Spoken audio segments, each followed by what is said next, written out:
The basement, where nerdiness thrives, and grown men rant about toys.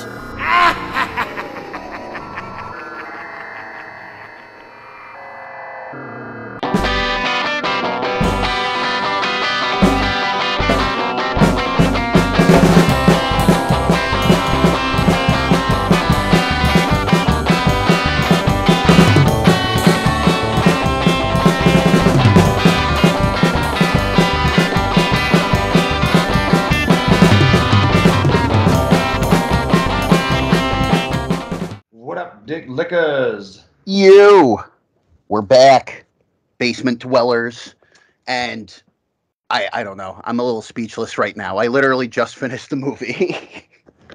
Yeah, so I wanted to say last time to our listeners, if y'all notice an upgrade in the sound quality on here, because it sounds a lot better, especially Frank sounds a lot better, and that's because I just realized how to record the Skype conversation within Skype. I used to do this by setting my camera up directly to the speaker of the laptop and just record Frank's voice coming out of the laptop speakers.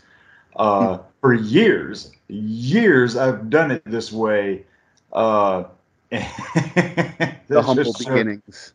It just shows how dumb I've been all these years. It's really no worries. Hey, we haven't had to deal with the division bell since the first speaker brains that we did. So, nothing was weirder than that. I still think back on that. That was awesome. But no, it does sound a lot better.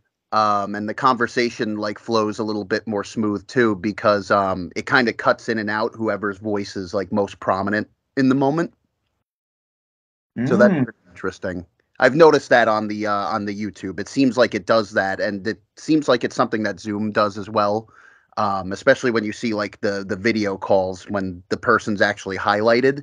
It kind of isolates all the audio to whoever's generating the most sound. I don't know. That's my way of explaining it, but it's pretty sweet. I've definitely liked the upgrade in the sound as well. And yeah, it's amazing that I'm not even using a mic right now. I did try mics for a little bit while we were doing the old recording method just to see if it would somehow improve the audio. But yeah, I would still come in pretty crackly. People who I've emailed about voice acting opportunities and stuff like that, I've sent them clips from the podcast just to show them what I've been doing. And that was always kind of a common thing too. They were asking do you use mics? You're sounding a little your audio in particular is sounding a little weird there. So it is something that was always on the back of my mind. But I was never quite sure, through Skype how we would upgrade that. I thought just getting a better mic would improve it, but this is pretty fucking sweet. Yeah, and it's all my fault. No, don't beat yourself up over it. Because again, the podcast was so start-stop anyway in the early days that the quality of the sound, I don't know. We all got to start somewhere, Yeah, but funnily enough, I'm still using the exact same camera that we've been using since 2011. If it ain't broke, man, if you're good with it, I grew up poor as shit, so I know how to make things last until it is done.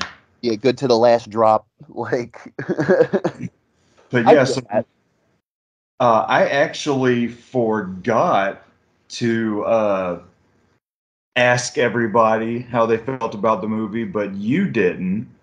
I was pretty busy this weekend. I had all week long I worked 10-hour days, and then I volunteered to work Saturday. So yesterday was a lot of I went to work, and then we took a little nap, and then went out to see some stand-up comedy and stuff. And so I just been busy all day and just forgot to ask everybody. But I saw that you did. So what do you have? Before I get into that, just out of curiosity, who'd you see? Just on a side note. Just a bunch of local people. It's weird. We have a sort of a small stand-up comedy scene here in town. There's a lot of open mic nights that they all go to, and my buddy Charlie, he started getting into photography last year. The dude could take some killer pictures, Mm, and somehow he met up with a lot of the comedians, and he's been taking pictures of them on stage and stuff. And now he's hosting monthly house shows at his house where the comedians get together, hang out, and do stand up, practice stand up. right, I right. went over there. Solidifying the scene a little bit. Yeah, yeah, and I performed a few songs there last month, and next week I'm going to do my little stand-up routine, and it's kind of Nice, cool. nice. I wanted to mention too, yeah, I've been working like a motherfucker as well all week. I was doing overtime just because we're in the holiday rush.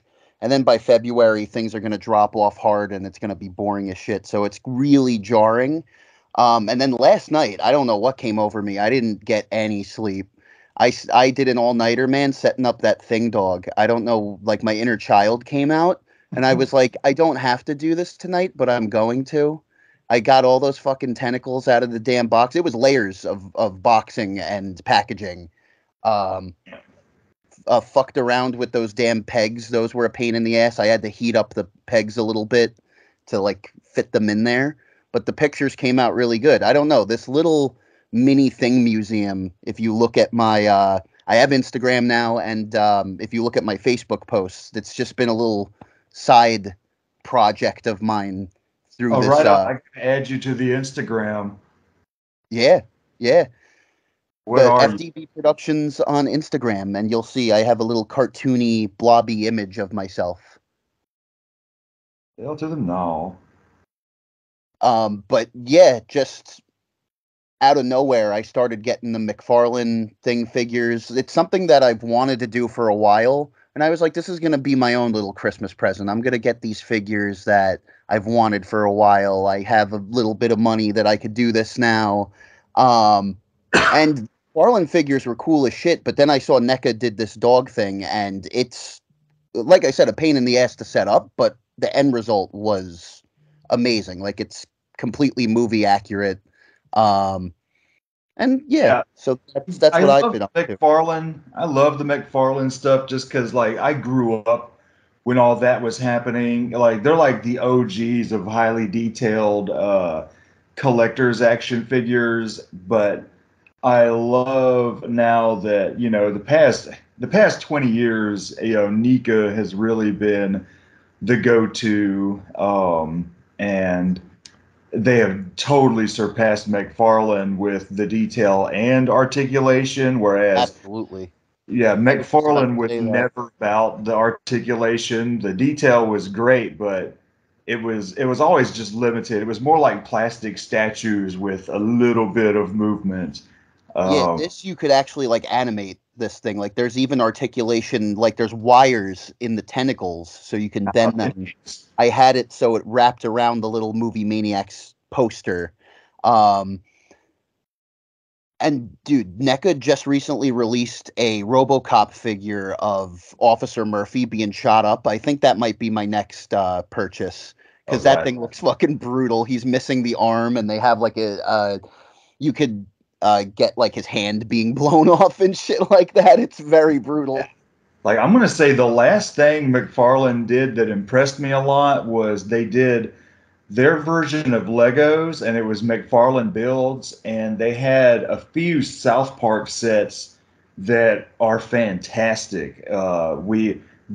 And originally they were stupid expensive, pretty much like Lego. But we went into Target one day about 5 years ago, and they were all on clearance like a motherfucker. So we bought the whole South Park set, spent a few hours putting them all together, and they're sitting over here on a shelf in the living room, man. And I'm like, this is like, I wish that, I guess the line is discontinued. I guess that's why they were all on uh, clearance. But I thought they were great. I was like, I wish this would have kept going, because Yeah, there's I so didn't even know much. that was a sideline. On a last note about now we're actually are grown men who rant about toys. So there we go. A couple years in, we did it. But Yeah, I think that's why I was so determined to fucking build this thing in one night, because it's funny that you mentioned Legos, because I was always the kid who got too frustrated or just didn't bother with setting up the Legos. I got to the point where I was just collecting them for the guys, which is really funny that they're these expensive fucking sets. My mom would be so mad, like, build it. And I'm like, nah, I just want to play with Luke Skywalker, you know what I mean? Um, but so I was like, I'm gonna do it. I have this dog thing. I'm gonna build it. And I did kind of cheat my way around a couple of things. Like there's the decapitated head that's kind of growing out of the side of the dog thing. That's supposed to snap on. That I had like massive trouble like getting that in. So I just kind of like optical illusioned it. Like it's just kind of sitting behind the dog figure, but it looks like it's coming out of it. Rad. But Lords of Salem, Rob Zombie. So yeah, what did you get any hits on your Dude, asking the fans?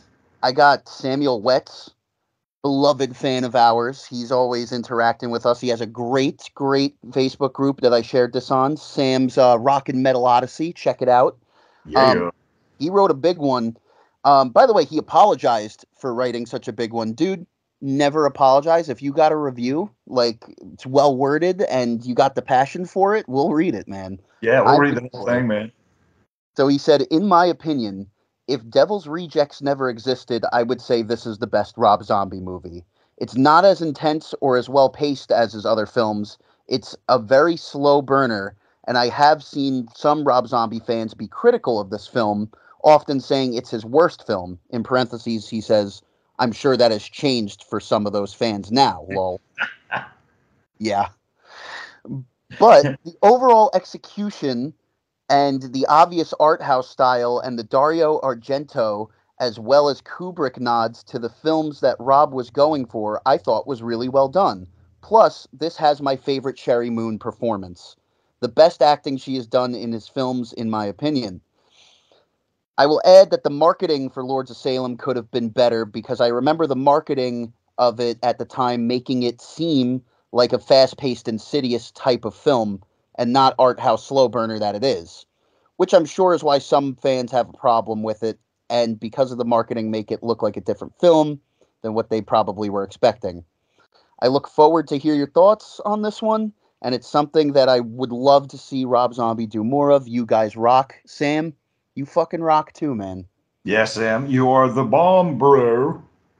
Genuinely, like, thank you for that, because I agree, honestly, like, across the board with Sam on this one. Yeah, he says a lot of great points. Me, I will say this is probably my favorite out of all his movies. Um, but that's just me. I've been such like a rider of Devil's Rejects for so long that I'm almost shook. I'm like I told you in because I almost did away with the notes this time around. You were getting my live reaction this time because of how into it I was. When you Um, said, "Oh my God, what the fuck is happening?" I was like, "Oh, I know where he's at." I was like, holy fuck, holy fuck. Um, Yeah, um, go ahead. I said quality wise, it is better than Devil's Rejects. You know what I mean? Oh yeah. Just to how much he progressed as a filmmaker. And I also said to think that he followed El Super Bisto with this. Holy shit. Yeah, like I like to think this follows Halloween 2 Very much so, yeah. because Beasto is such a side thing, and I don't know, but yeah, it was so buried uh, within his movies. And it was It, in production for a long time. That was like a start I stop of mean, its own. yeah, this definitely followed Beasto because it came out after, because Beasto dropped a couple months after Halloween 2, I believe. Hmm. Um, but yeah, I do like to think this is the definitive follow up to his Halloween 2.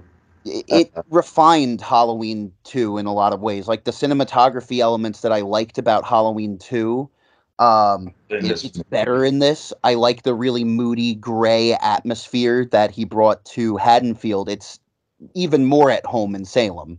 Like it Yeah. just fits so perfectly.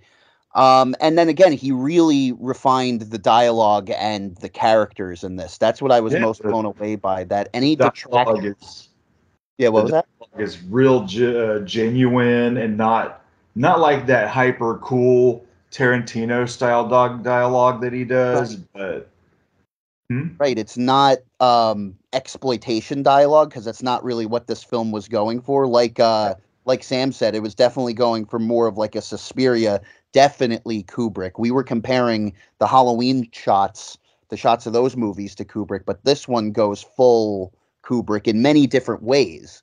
Like the Yeah, opening of this this movie reminded me of 2001, the way the witches were all kind of circling around, ringing around the rosy. They reminded me of the monkeys at the beginning of the movie, you yeah. know. And then so much Shining influence in this. Holy shit. Just even the way the witches look, I'm thinking of the lady in the bathtub, fucking Hmm. ah ha ha, just that kind of shit. And the symmetry. You talked about the symmetry in the last two episodes. It is on fire here. Yeah, and literally in Literally, the yeah, yeah. It's up in blazes. yeah, this man, this goes hardcore with damn, it's raining pretty hard now here too. Holy, Um it the goes witches, man. hardcore We got the curse. because I'm a big fan of like satanic cult movies anyway, and I get that's what I love about this movie is Rob Zombie doing his own satanic cult movie and stepping away from the more exploitation stuff and diving more into areas of like Kubrick, like we said, um, and with how do you say his name? I can Dario Argento. Argento, his kind of stuff. And a lot of people don't mention this uh, with this movie, but I get a lot of Polanski vibes, Mm, good point.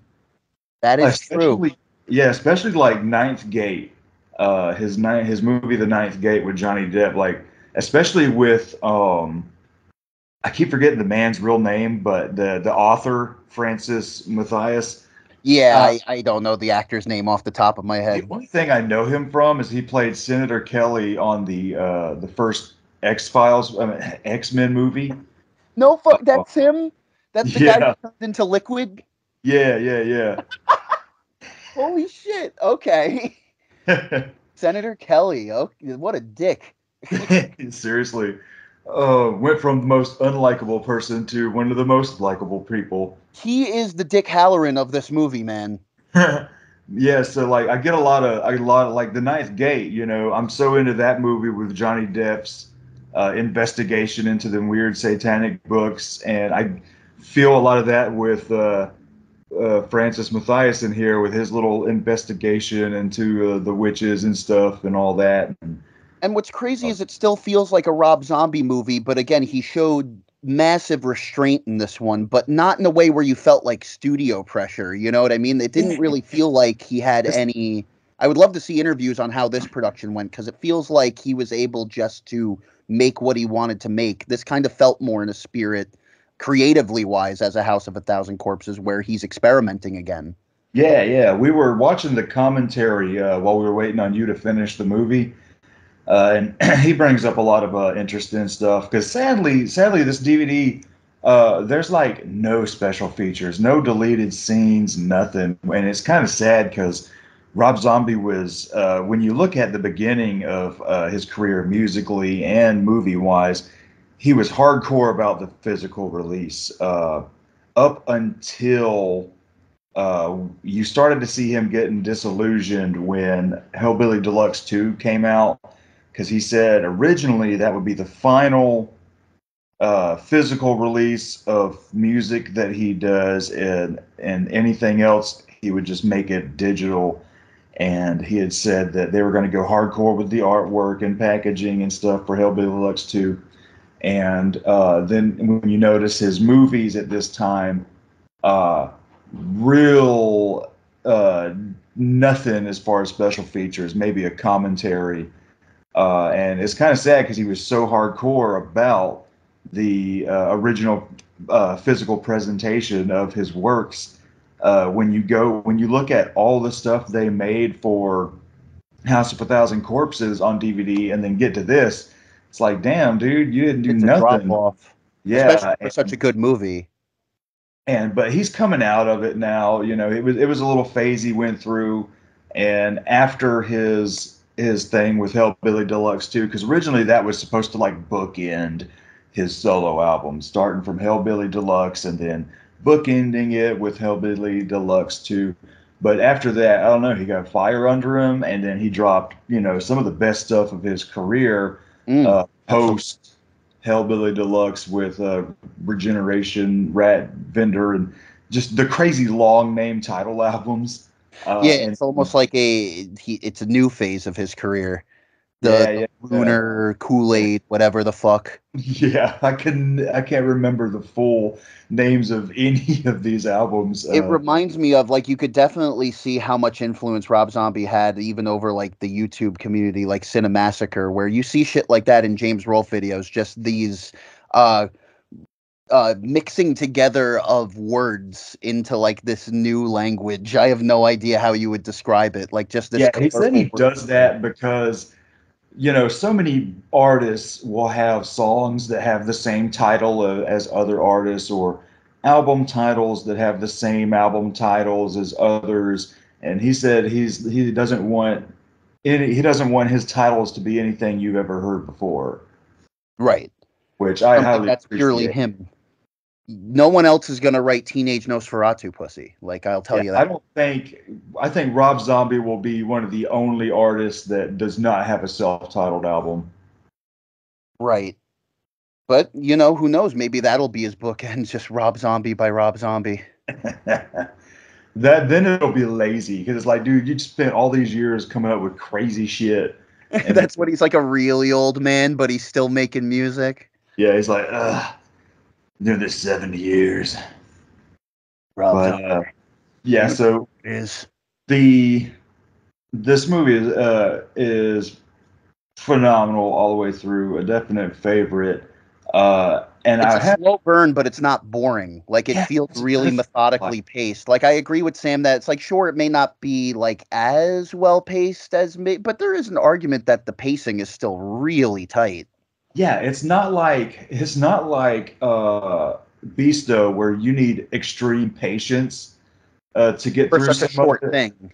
Like this movie, it really grabs you from the opening moment, and it rewards you with sticking around. Like the last half hour of this movie, it goes fucking bonkers. And it's a feast for the eyes, dude. Yeah, hell yeah. And so I think the slow pace works. And he mentions in the commentary that he didn't want to use handheld cams. He didn't want the camera shaky, so it's all on dollies and stuff, which is highly appreciated. Goes with the look. It's just a great Such a fucking art stable house looking movie. movie. Like, just such a When solid movie. when it came out and we had watched it, this is actually the last zombie movie that I've seen multiple times because me and Stas watched it, then me, Zach, Stas, and Josh watched it for our original podcast back in the day, and then this is probably the third time I've seen it. I remember when this came out, I was super hyped, but all the haters and internet snobs, right? They didn't want to admit that this was a great movie. So what all those haters did was say stuff like, "Oh, it's Rob Zombie trying to do an art house. It's Rob Zombie trying to do a satanic cult movie and failing." And I'm just like, how is he failing? I'm like, this is up there with great shit like Suspiria and fucking Rosemary's Baby, and just Even satanic. The Exorcist, there's a lot of Exorcist callbacks in this as well. There was a big one that I'm going to mention later. You already know. I Yeah, told. yeah, definitely. And I'm just like, how did any of this fail? I'm like, he managed to have, like Sam said earlier, one of the greatest performances of Sherry Moon Zombie. Uh, a really great performance from Jeff Daniel Phillips. Mm, You know, absolutely. like Probably it's his best performance.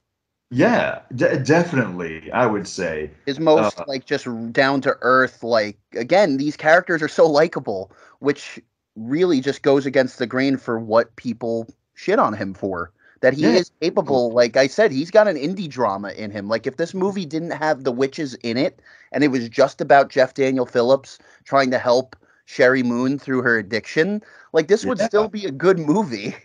Yeah. It would be a dark rom-com. Yeah, and there is real chemistry between them too. Like they're genuinely like wholesome scenes with them just shooting the shit about nothing, you know what I mean? Yeah. And what I like is there is it's morely like hints of a relationship that might have been and might be coming back. There's hints of the addiction. They don't outright tell you what she's going through. They eventually show you, but it's all about, just paying attention to the movie and watching the cues and listening to the dialogue and stuff. Right, right. Because Because I was texting you while I was watching it, and you saw the moment where she was like, I was like, oh shit, they said it. Because you see her in the meeting before, but that doesn't necessarily mean that she's like a drug addict. She could have a different addiction or just a different problem that she's in the support group for. You know exactly. what I mean? It's a little obvious he's going on a bit of a speech, but again, it doesn't flat out tell you like any other horror movie right at the beginning, she'd be like shooting up or going through withdrawals, you know what I mean? And she Yeah, is, but she's a very recovering addict at the beginning of this, and shows you a little bit of her burnout. That she has more fun with her buddies at work, and she's just living day to day when she's alone at her apartment with her dog. I do want to say we did get one more comment on Sam's Rock and Metal Odyssey. This is from Vincent Cabinot, and he said the next John Carpenter in quotes with 3 laughing emojis. So I don't know if that is a joke but here I'm going to say something. So far, I think Rob Zombie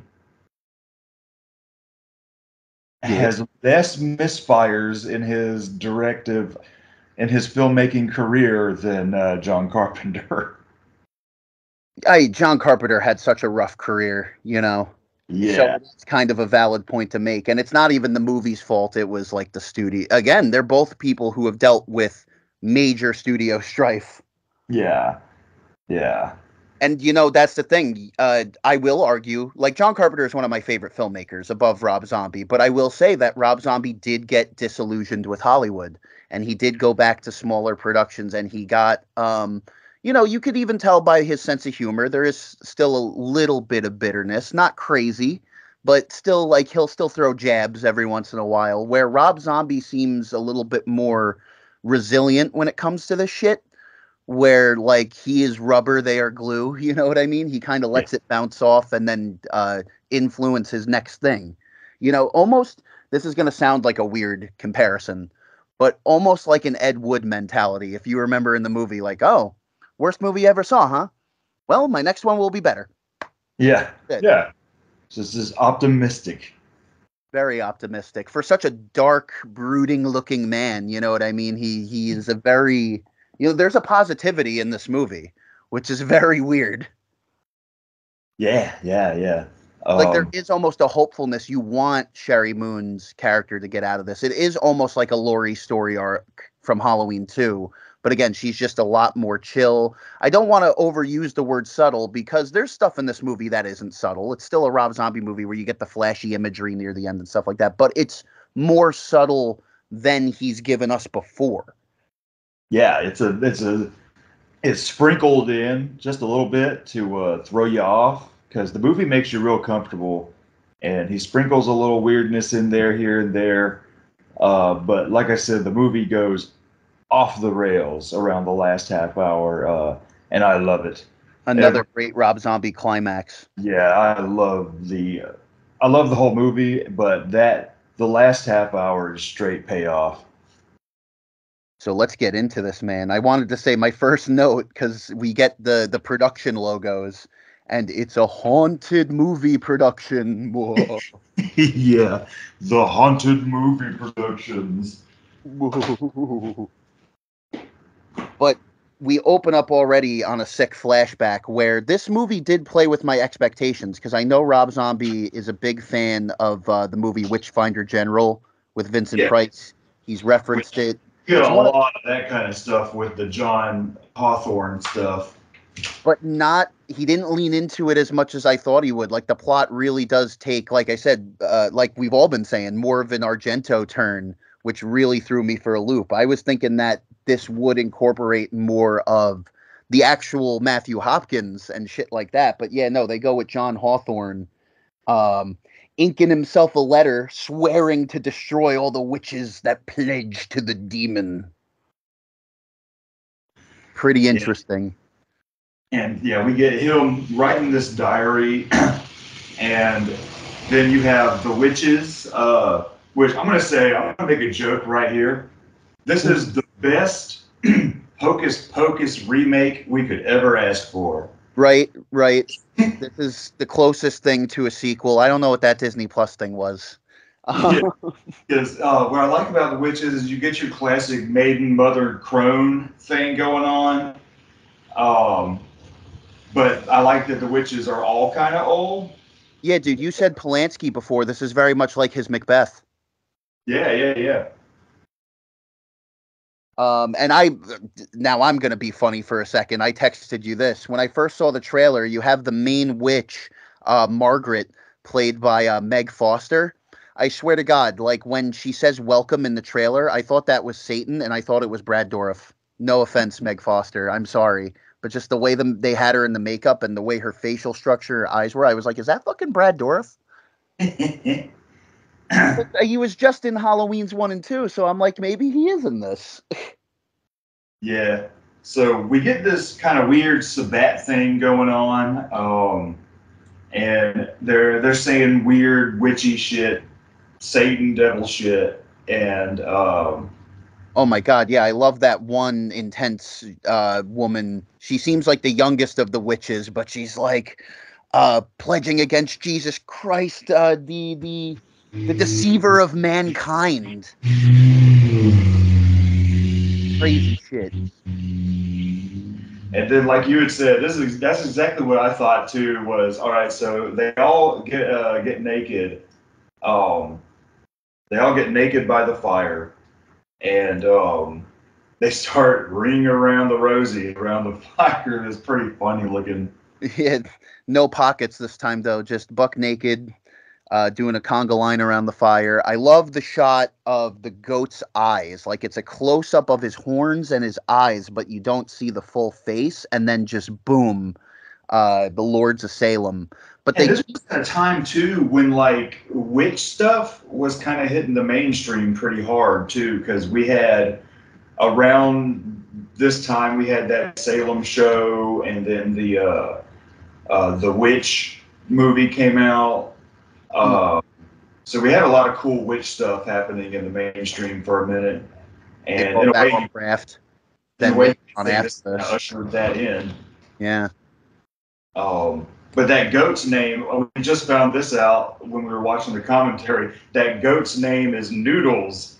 Hey, Noodles. Noodles the goat. He's not Black Phillip.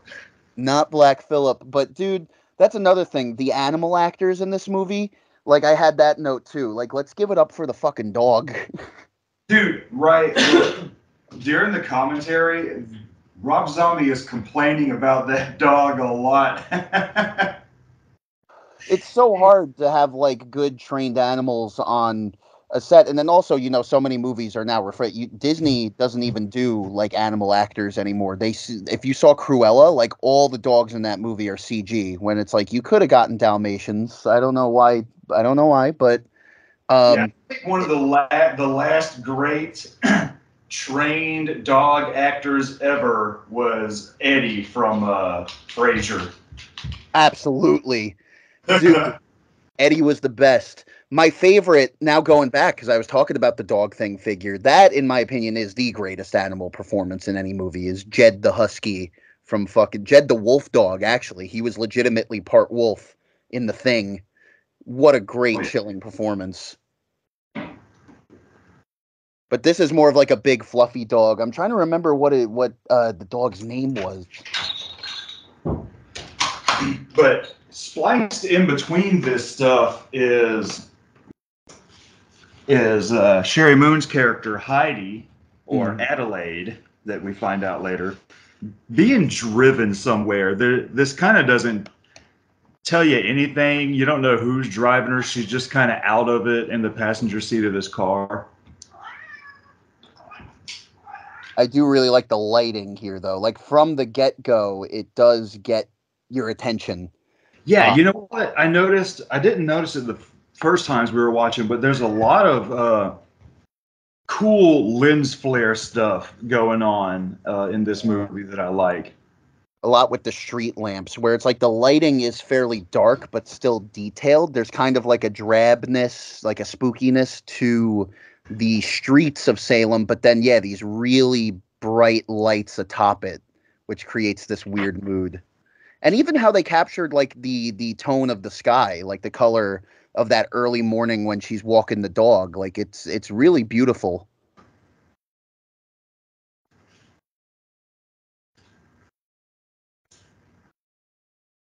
But so yeah, it's unspecified where she was driving off to. What happens after that? Because it's kind of, we start on the opening with those shots of Sherry Moon, and then it cuts to John Hawthorne. Yeah.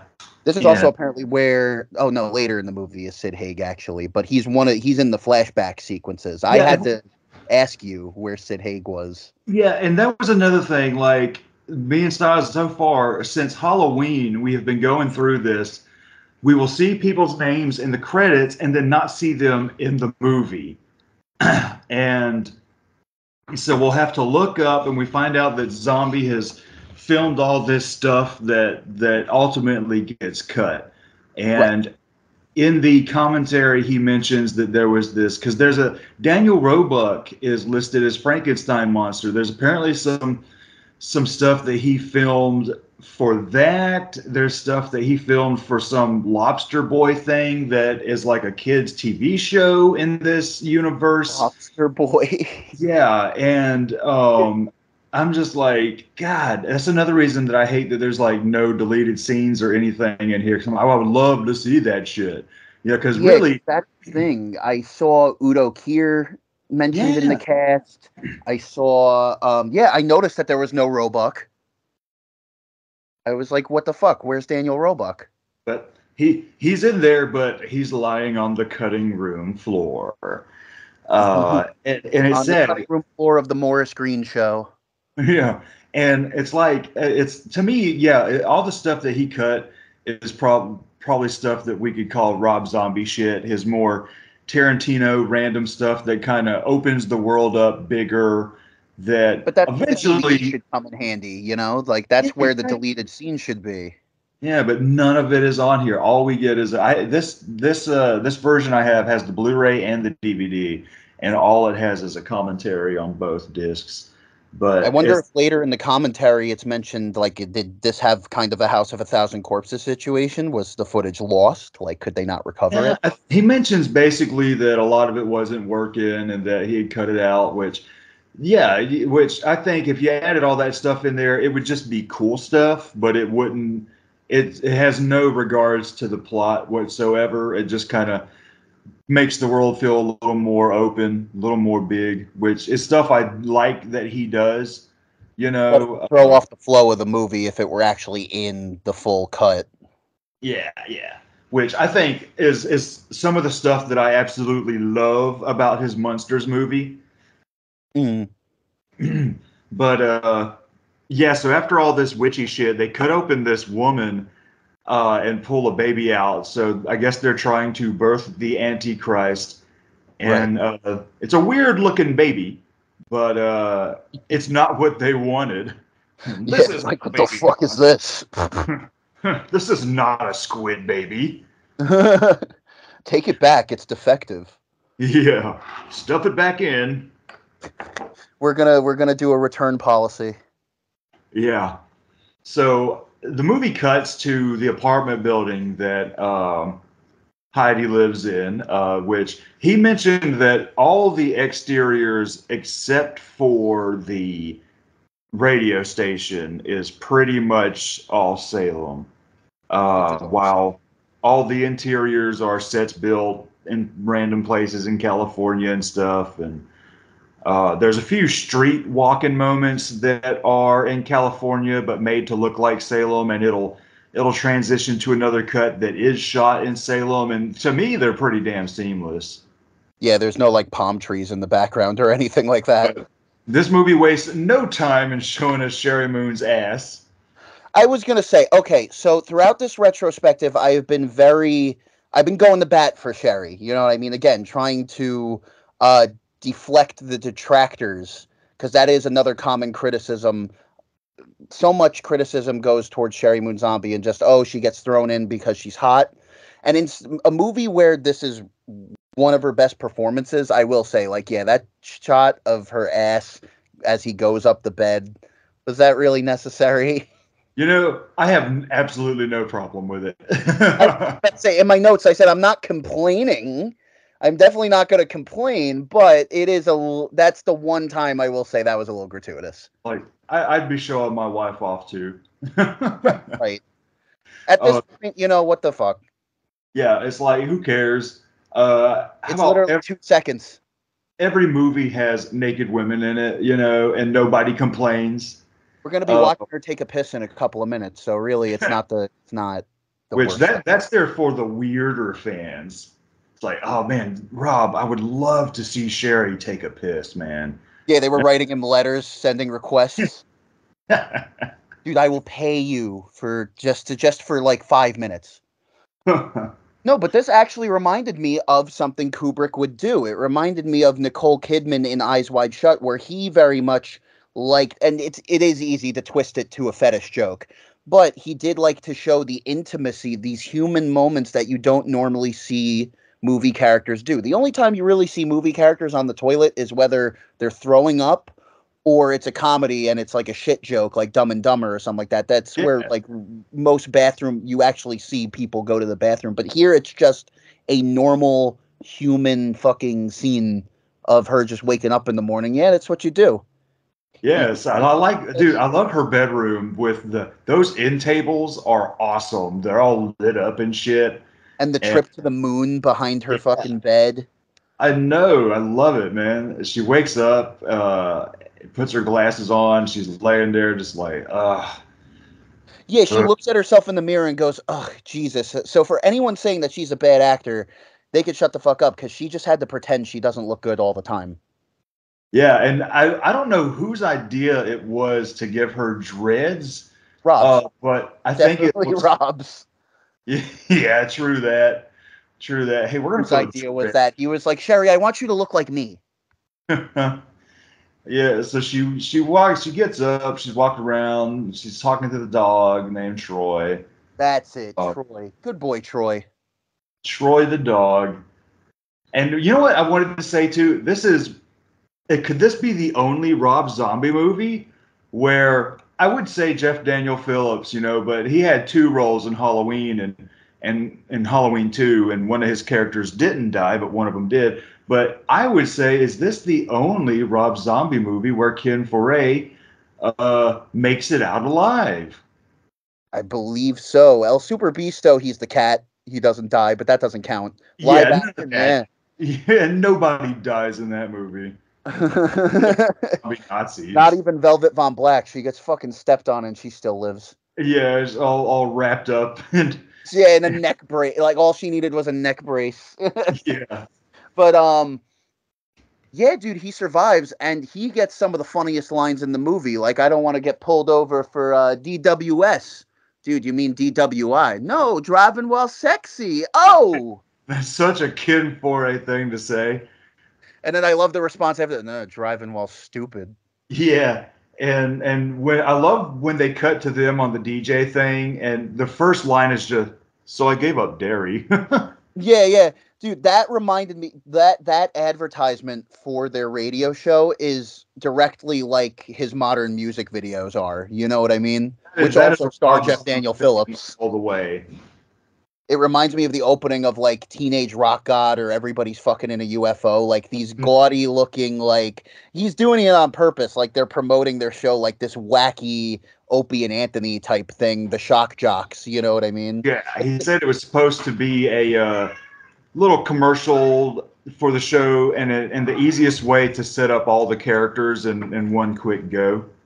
And Ken Foree's character, Herman, which is weird because I kept calling Jeff Daniel Phillips Herman in my notes, so that confused me. He's just Herman Munster to me now, which I guess is a good compliment. But he is like the Fraser Crane of this show. You got two shock jocks and then just like an I'm listening, baby. Yeah. Tell me about the murders of the witches in Salem. How many died? Yeah, so she gets her mail and she notices somebody at the apartment down the hall, apartment number 5, which I got to speak on 5. John 5 scored this movie, and it's great. Very much so. And then I even texted you about The acoustic guitar playing thing, like John 5 shit all the way. The piano in this movie, like I mentioned that when I texted you. That main piano riff that they use at the beginning, and then also I think they use it in the credits as well. Very eerie. Yeah. But also just very nice sounding. So we kind of just see her little morning routine there. She takes some pills. All right, I'm going to say something here. There are little things about movies and TV shows that annoy me every time I see it. And this is really probably, and it's a nitpick. It is a nitpick. But she takes these pills. Everyone does this in movies. They take the pills, right? They take the smallest sip of water, and when they swallow it back, they always kick their head back. Yeah. That I've been there. It happens sometimes, but it's like just take a bigger sip. That annoys the fuck out of me because nobody takes pills that way. You put the pill in your mouth and you take a shit ton of big gulps. You're washing it down. It's like, why are you kicking your head back? Because I know you're not really more uncomfortable for yourself. It's like you might as well just not even use the water. It is so annoying when I see that every time. And they always put their hand on their chest or like on their throat, like to help like swallow it. Ooh. Like it's always a tough swallow. Or like even too, like in other movies where like, let's say the character's got some kind of ailment. They're season out or something. They're like freaking out, like, oh God, I need my pills. I need my pills. They take the pills and boom, they're instantly better. Yeah, it's immediately like It's like, and it's like that's not how that works. Yeah. Oh, those pills take roughly 4 hours to kick in, buddy. Yeah, you might want to make yourself comfortable. One thing that I think this was an improvised moment right here. I doubt this was in the script, which I'm surprised this didn't get cut. But Troy jumps up on the table and we just see fucking Sherry go down, get off the table. And I don't think that was a scripted moment. I think that was genuinely just Sherry Moon Zombie talking to the dog. Yeah, get out from there. Yeah, so she gets Those are dressed. nice tables. Get off the table. Yeah, she's walking down the stairs with Troy now, and we meet God, what's her character's name? Lacey. Not Lacey Lou, but just Lacey. And this old British lady who already it's like starts off, she a really nice lady, or is there something more sinister? Yeah, there's clearly like, but in any other horror movie, she'd be the one like, oh, by the way, don't check the barn. You know what I mean? Or something like that. Don't go in the barn. Don't go down that road. She's obviously, there's something up with her. And that's, again, what really goes to show how good of a quote unquote realistic performance in this world Sherry Moon is, that she's playing it super casual. Normally in horror movies, when they see somebody, there was somebody in room 5. I just wanted to let you know. Oh, there was nobody in room 5, but I'll check it out. Normally, like they would immediately start freaking out, or the intense music would start. You know what I mean? Yeah. The manipulation, like, oh, nobody's in that room. But she just kind of treats it like a casual. Well, I'm pretty sure I saw somebody up there, so you might want to check that out. She's like, okay, I'll check it out. And so, yeah, she goes and just kind of walks up toward the room while Sherry Moon's leaving to go to work. And what is really cool is all the cars. Rob Zombie mentioned this on the commentary. All the cars, he said they couldn't control the cars. So if a car drove past, the car drove past, which I think is incredibly cool, incredibly real. Makes, it just makes everything seem more real. Yeah, and I'm sure that was a pain in the ass for the audio guys at times, though. God damn it, another car coming. Because you could, with the boom mic, you could hear it coming before anybody. You're like, God damn it. Yeah. And so, yeah, she walks this fucking dog all night. Yeah, it turns dark. I thought it was early morning when she first left because that's what it looked like. But no, the sun was going down. Then we cut to awesome Rob Zombie shit. Fucking Heidi LaRock. You're such a perv. Yeah, Yeah. that's her catchphrase. You're such a So perv. both of these characters are named Herman. Are they? Yeah, right here on the commercial. The big H team. Yeah, the big H team. Salem rocks. Herman Salvador is Jeff Daniel Phillips, and Herman Jackson is. Okay, so I wasn't wrong then. Fuck you, Rob. You were not wrong. Look at this. Oh man. Yeah, I kind of got the movie just playing in the background, just for reference. But I love that scene with the sort of, I call it that lollipop color, that spinning lollipop color shit. Yeah, because the shot with her walking the dog almost looks like something out of Taxi Driver, which is really funny because they did that with Susie X and El Super Bisto. They recreated that shot, but then it spins into, like you said, yeah, like the old style big lollipop, the LSD spiral effect. Yeah, then we get this awesome black metal band that they're listening to and interviewing one of the guys in, I assume. John Five apparently plays the guitar. Like, this shit is funny, man, because they got this black metal artist. I'm assuming he's a black metal artist. I'm guessing he's part of the band, but he's like so super serious about it, and they're not taking him serious at all. Yeah, it reminds me of that clip. Who is that singer from that black metal band? They just ask him. It's a classic clip. They're like, "What are your songs about?" And he just takes like a little sip of wine and just goes, "Satan," with no irony in his voice. He's even got the inverted cross branded in his forehead, like dude from Deicide.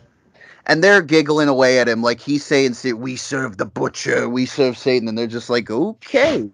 Yeah, and it's funny, they got their little sound effects like on fucking lock. Like they are ready to push these buttons like they know what he's about to say. Praise Jesus. Yeah, because it's like it's almost unrealistic, but I love it. Because it's like, how do you have all these buttons set up uh almost like knowing he's about to say this stuff? And just such a great parody of just that whole shock jock culture. With the wacky sound effects. Kind of reminded me of Tusk a little bit, but not as much as I love Tusk, not as insufferable. Yeah. Then we cut to like a little montage of them having fun, listening to some music and some Rick James. I could watch Ken Foree and Sherry Moon Zombie dance for hours. The look on Ken Foree's face is hilarious. Yeah, Rob Zombie said they filmed a lot of radio DJ scenes, but he wound up just cutting them in little montages because it was easier to show them being like that, being like buddies and stuff. Yeah, just the passage of time. Like sometimes the actions, or most times the actions speak louder than words. It's a visual medium. And again, it's not flashy old style Rob Zombie editing. It's a very, smooth montage of them just chilling out in the radio station.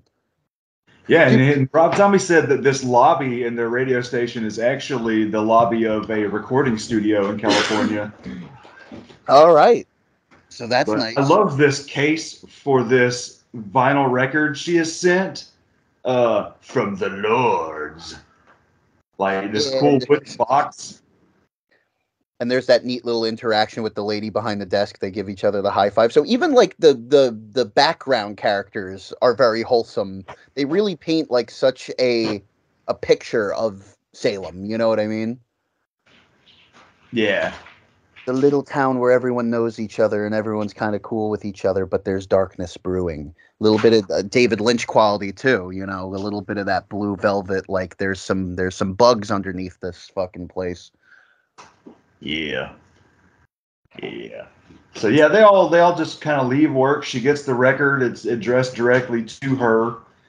Uh, By her real name. She mentions that later, which that's one of the few clunker lines in this movie where she's like, I don't even know how they got my real name, damn internet. And she's kind of like so casual about it. I'm like, no, I would, if you didn't put your name on the internet and somebody, like, I would be a little more concerned than that. yeah, because she damn. And then too, like, does Herman and Herman know that she's using an alias like? Yeah, with that's never really made clear. I feel like Jeff Daniel Phillips like knows because there's clearly like they have a closer relationship, but yeah, I don't know.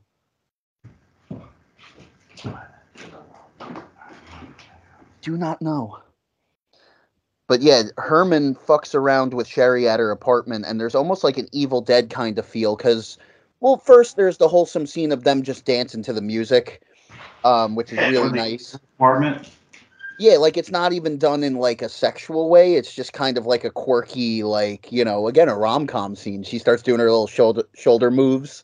That was Yeah, really which is cute. cool, which is awesome. It's a Velvet Underground song, Venus in Furs, which weirdly enough, like with Halloween 2 and you got that Moody Blues track, they kind of use the Velvet Underground the same way. Because at the end of the movie, and we get like the greatest use of All Tomorrow's Parties. Mm-hmm. But yeah, he turns on Venus in Furs, and yeah, he's just gypsy dancing around.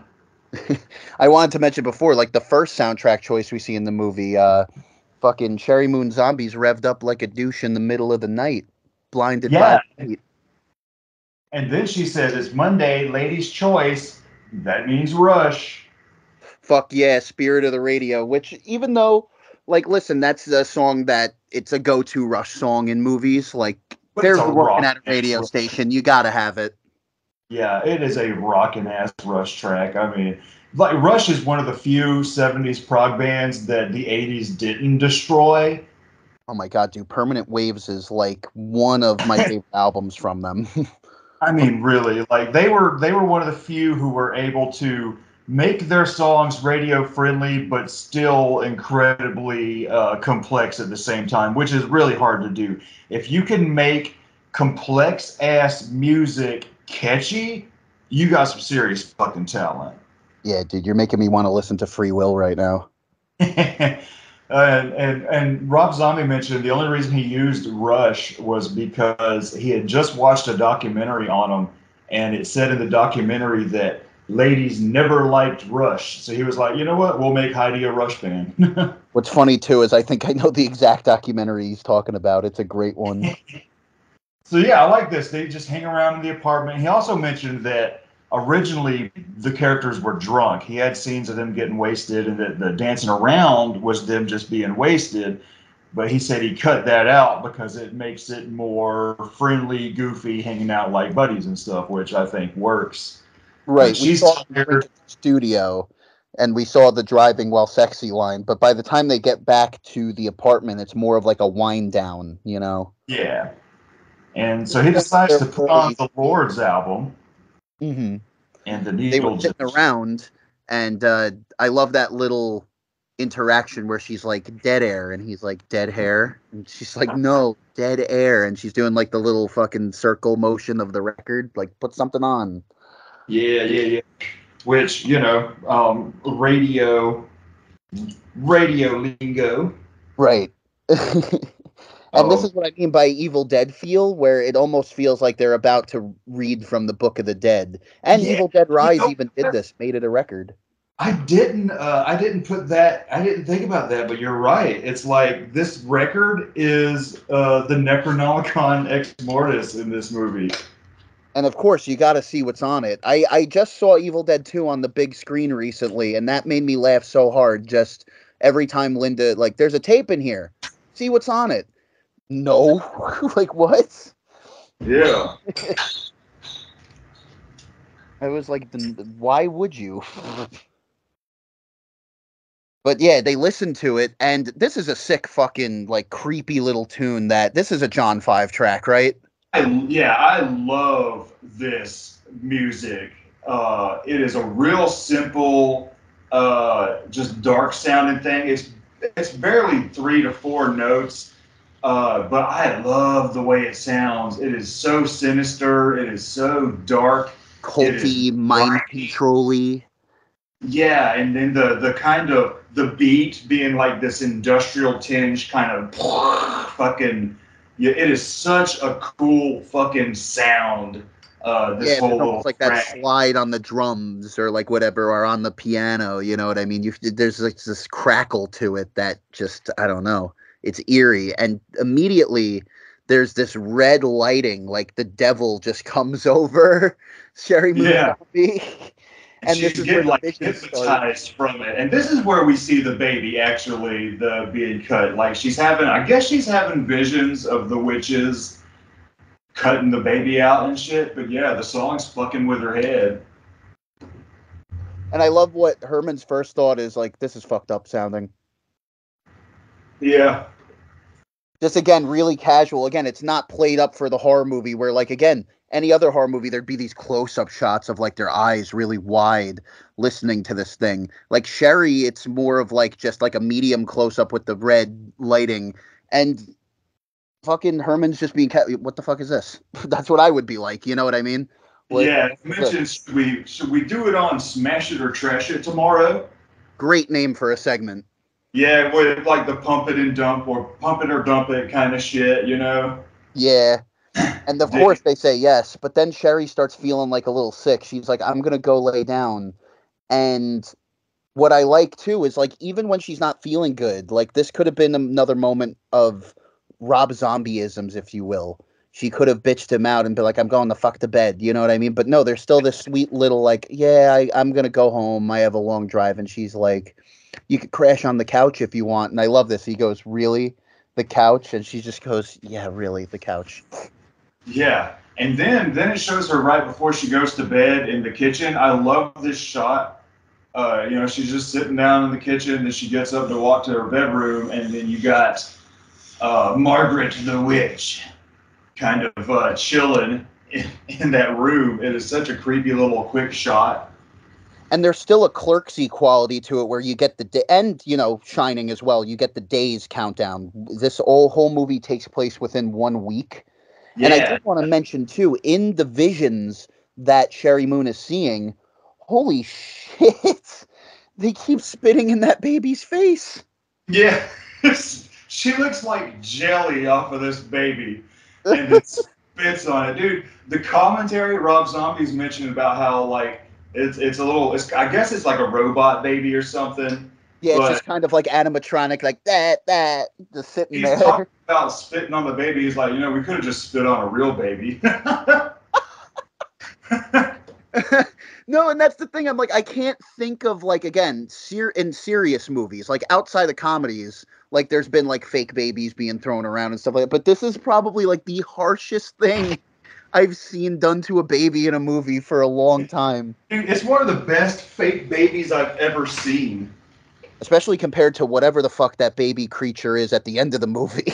Yeah. Yeah, in my notes I wrote, ew, flashback to baby licking. Yeah. Because she So goes like, your taste disgusts me. And I'm like, oh, it just puts you so on edge. yeah, I love the dialogue of these witches, but I, for the life of me, can't ever remember any of it. Yeah, it's just so eloquently put. Like it's classic witch shit. Like they celebrate witchcraft hardcore. So yeah, it And then cuts to the next day, Tuesday, and she's walking in or she's wearing what I like to describe as goth Santa. It's like a Winter Santa time Claus goth. robe, but it's black with the white fur where you would see that on Santa's robe. And And Rob Zombie characters do have pretty like extravagant costume designs, but you know, I could see her walking around Salem like that. You know what I mean? She fits in. Just cool ass wardrobes, man. And then they get to she goes to the studio, right? This is where they do the Actually, she goes straight to her AA meeting, which right. shows you her possible. That actually, tells you that she is a recovering addict of some sort. Yeah, there's a great little speech from like the main sponsor who's running it, where I actually think it's a really realistic fucking mentality.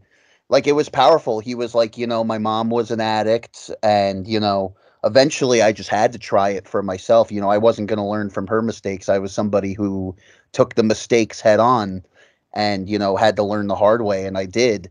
And I don't know, like, that's just such a That's real as fuck. Yeah, that's real as fuck, Yeah, because some people, you have to eventually learn from your own mistakes. No, some people, it's bad, but you do it anyway just because you have to put your hand to that hot flame. He said it. He's like, I knew eventually I had to do it for myself. Because think about it, even though like it's bad, like you see it through you're like, obviously this shit's good enough to be doing this to this person. There's something to this. You know what I mean? And I like that he's the only one that speaks. We just see her there, so it's almost like, maybe she has just recently gotten clean, and she's, she's been here at these meetings just a few times, and she's not ready to talk yet. Right now, she's just listening to everybody else. There's one lady there who keeps talking about white horses. It's weird.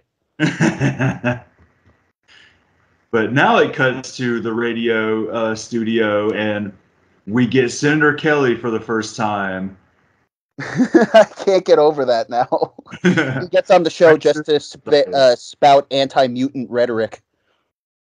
Talking about his book. God, what is his damn book called? Something Satan, something. Yeah. But this is a cool bit, and you wouldn't, coming into this movie originally, you wouldn't know there to be basically a second main character. And even coming to this movie almost 10 years later, I forgot how much he was actually in this movie. That's what I'm saying, man. Like, I wasn't joking when I said he was the Dick Halloran, where he really is the side plot. He's the one who's kind of figured out what's going on, automatically feels like something's off already, so he keeps investigating, and it leads him to his doom. It's really fucking cool. And they established the wife character, who's really cool, before she's even on screen. Sherry looks at the back of his book. Oh, you look pretty sexy on here. Oh, well, I have a wife. If you're listening, don't change the locks. Yeah.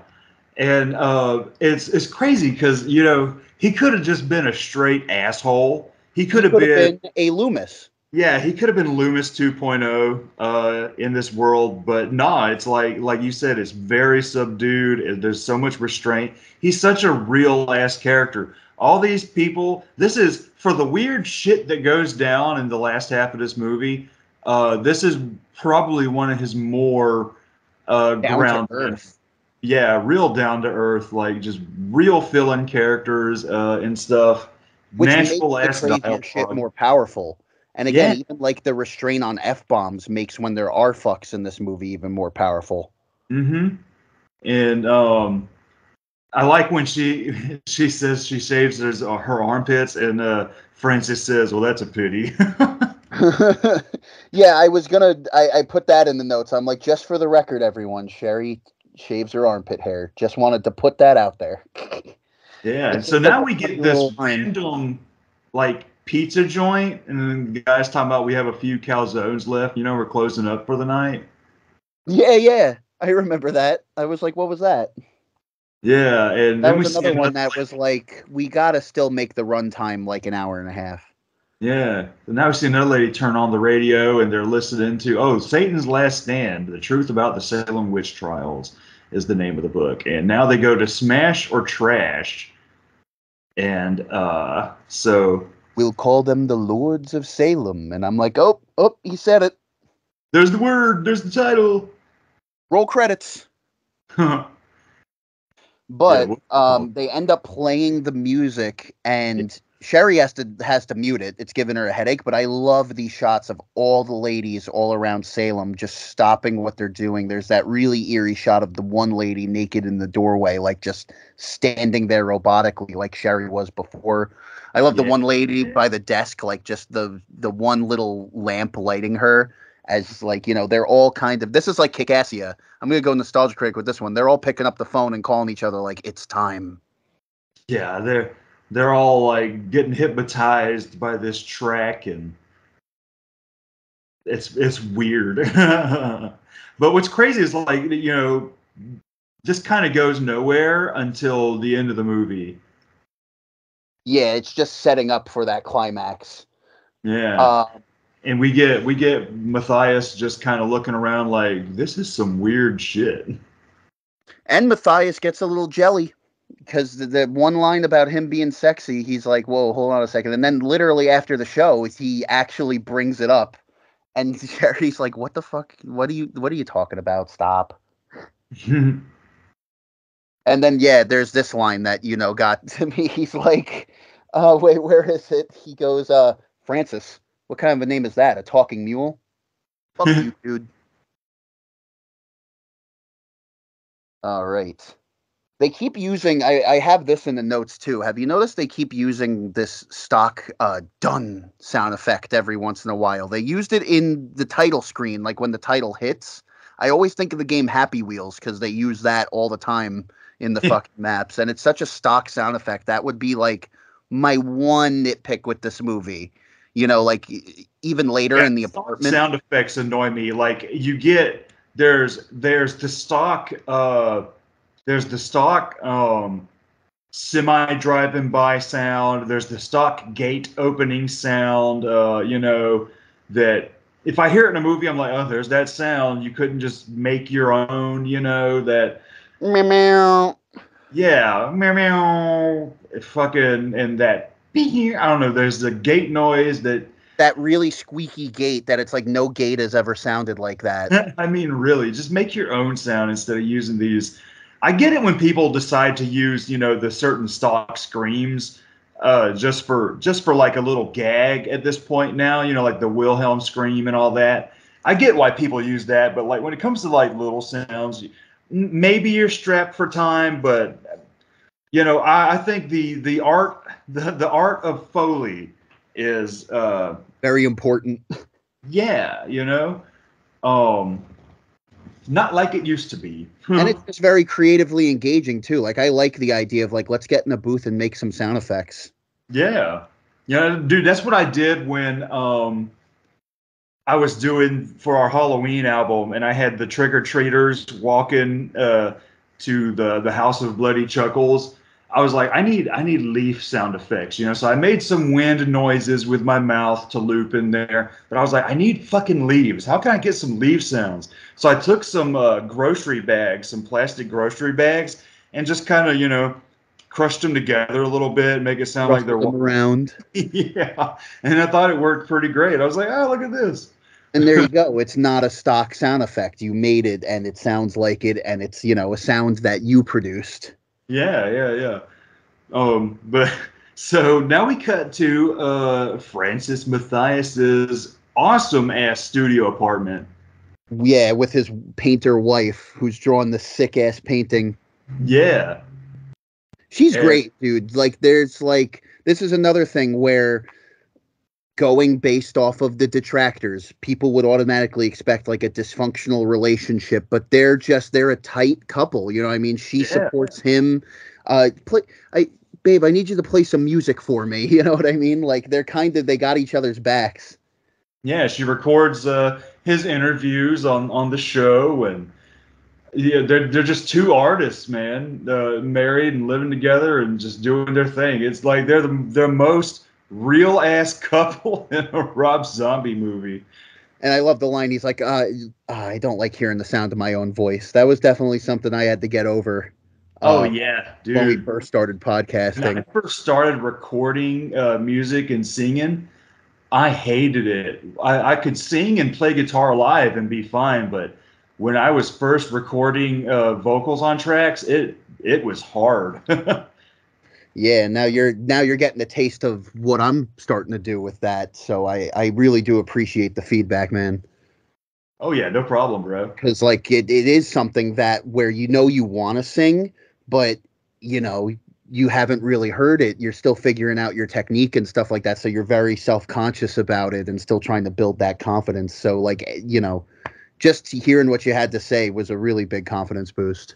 Yeah, no problem, man. This shit sounded good. So they Appreciate. leave. They leave the. Were you about to say something? No, I just said appreciate it. Oh yeah, no problem, man. So they leave the studio, and what's his name? Jeff Daniel Phillips is like, "Oh, so you really thought that old man was hot?" And she was like, "Don't be jelly." But I love this that Bewitched statue in the middle of Salem. I love that.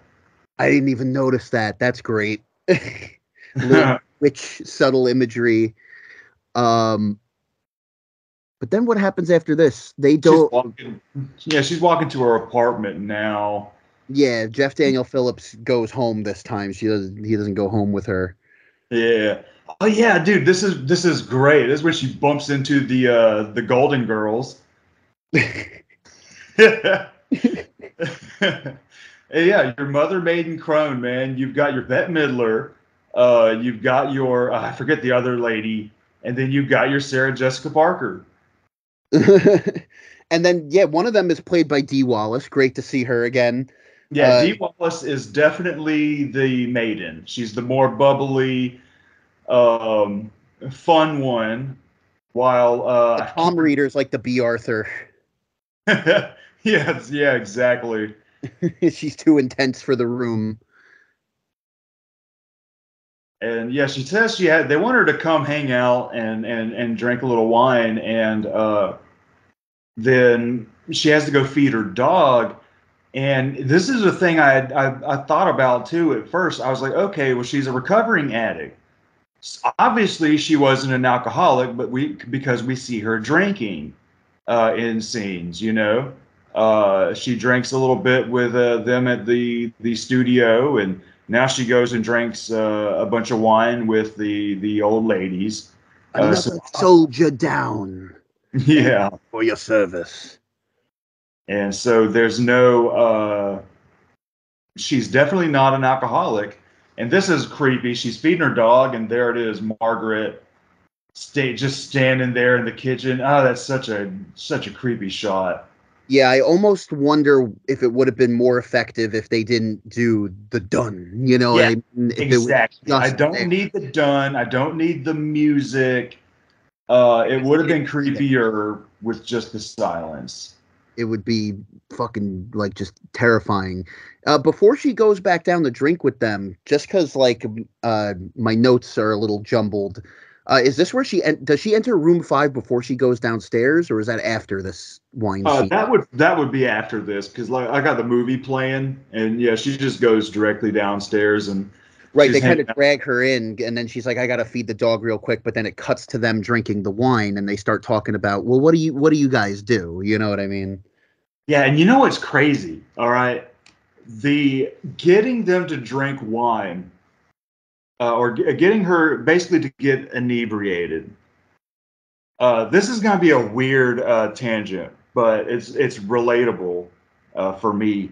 Back when I was teenagers, all right, our mom got into some crazy shit when we were kids, and me and Zach saw some really weird shit for a long time. But my mom kind of like brought on something, some dark cloud on the family. But we knew these people. This girl we knew, April. She was really cool. We used to hang out with them, smoke weed. But she was into witchcraft, and her mom was into witchcraft and stuff. But they were cool ass people. But my mom just liked to piss people off. I don't know what, but she had said that don't smoke weed with them because that's how the witches are going to get in your head. You know, they get you to be inebriated, and it allows you to open it up for them too much. Don't smoke It's a their weed conduit, because yeah. their weed is cursed. And we were like, shut up, mom, you know. But I had some weird dreams. You know what I'm saying? I had some weird dreams, and they had some of the best weed. I wasn't about to stop smoking their weed. But that's what this kind of makes me think of. I don't know if Rob Zombie. I think I don't know, but that's what I think of with this. Is like they're getting her a little inebriated, so it's a little easier for them to fuck her brain, Cross so to her speak. over to their side. Yeah, they're kind of loosening her up and getting her ready for the ritual. That is a Yeah, really interesting and creepy way of thinking about it. I wouldn't be surprised if that's what Rob was kind of going for. Because again, she really was like, even Ken Foree before is like, you got to get some sleep.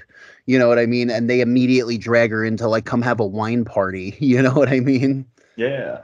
And Like then I would it's like, be, and she's a trooper. I would be passing out on the couch if I'm tired and now you're making me drink wine. I'd probably be sweating too at that point. yeah. And I like the fortune teller, the palm reader. I like her little rant about how the uh, the little gypsies and their neon signs kind of gave palm readers a bad rap and stuff. Like, I like what's crazy is a lot of the witch stuff is pretty fairly accurate in this movie, And which that's I what I was going to appreciate. ask. I was going to ask you about that because it seems like Rob would want to go more like real with it. Aside from the fact that they were burning real witches back then, that obviously didn't happen. Yeah, they But didn't burn any witches in Salem, but you could argue the point that uh, the way it looks in this movie is very off the books. You know what I mean? historical fiction, let's call it. Yeah, it's more like you could argue that, yeah, he's a fucked up guy and he's doing this late at night off the books, so the rest of the community doesn't know about it. But the Right. fact that he writes it all down in a diary kind of fucks that up. But it's clear that Rob knows his shit when it comes to the lore. He's a Massachusetts native, so Yeah, yeah. you know. And her palm reading stuff too is pretty accurate. Which my mom got into tarot cards and palm reading and stuff, and she used to read our friends' palms. And one thing I do remember about it was the fact that your left hand was the past, while your right hand was the future. Yeah, my mom likes to get her palms read and stuff like that. And I'm kind of like with Sherry, where I was like, I think it could be a little bit of a scam, but I'm also kind of somewhere in the middle where I'm like, I want to believe, like it still sounds cool. But Yeah. I was surprised at Sherry's character because you look at the way she dresses and the way that she looks, you would expect her to be kind of like a tarot card, kind of person. But no, she's just like, nah, not my thing. Yeah, it's like she's kind of like she's afraid to get into it. Yeah, there is a bit of a belief right there where she's like, the moment she starts talking about like the difference between fate and destiny, that shit's really cool. That like fate is, it's predetermined. You don't have control. You don't have a choice. And she's like, I don't think I want to know then. Yeah, which is also too like maybe put this in there where she's a recovering addict. Let's say she gets into this, she gets too deep into it, and this is her new addiction. Replacing one addiction with another. That, or again, maybe she doesn't want to get her palms read for the because it's like you could fucking relapse and die. Like I'm just gonna tell you that. Yeah. But yeah, it's a definitely good scene. You get to know the witches a little bit, and it's very what's the word? It lets your guard down, but it also lets you know that there's a little something else going on here. Puts your guard down, but the walls are still very much up. Oh yeah. And then this is when she goes up to room 5 and number one, she enters. I love what they do with the lamps that there was earlier in the movie, the one swinging lamp. It goes into what you were saying about the lens flares that now it actually kind of becomes a character in and of itself, these lights in the hallway. Um, but when she enters the room, I said she enters room 5 and joins the Red Cross. Yeah. Damn. Yeah, this scene goes on a minute though. We got a great shot of this hairy beast in the fire, and I was like, could that be Skunk Ape? Yeah, I'm trying to fast forward to that bit. Well, yeah, This goes on a minute. slowly presented. You got like these Kubrickian hallway shots of, like you said, the dolly, the steady cam, and the wallpaper in this hallway too is very Overlook Hotel. I want to know what this old movie is that she's watching. Me too. That's the one thing I didn't do research in is they keep cutting to these old movies. Some of them look like crime, some of them look vaguely like Western. It's more of that old shit channel that Rob Zombie loves to throw in there. But it fits. Yeah. Yeah, she digs around in her fridge. Well, before that, she sees the person in the main witch, Margaret, in the hallway, and she's all fucking rotted and decaying. And this is where I made the note where like nobody says the word cunting anymore, which is such a fucking like it's a harsh sounding word. Like cunt alone is bad, but cunting, and then she refers to the cunting daughters, which is clearly like a throwback to the line from The Exorcist when she first starts spinning her head. Do you know what she did? Your cunting daughter? Like, so, like, that's the scariest scene in the movie for me. But yeah, so how did her dog get loose, right? This is what draws her to to room 5. You're right. She gets the water and then she hears the dog bark, which is a sick shot too. Her just chilling out by the fridge, grabbing it. We've all been there. Late night water. She's like mesmerized by the red door.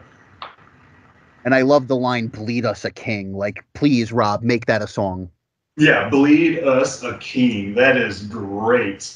And that great shot that they used in the trailer of her, like, raising her one hand, like, almost kind of in a Jesus pose, if you will. They keep cutting to psychedelic Jesus like Devil's Rejects.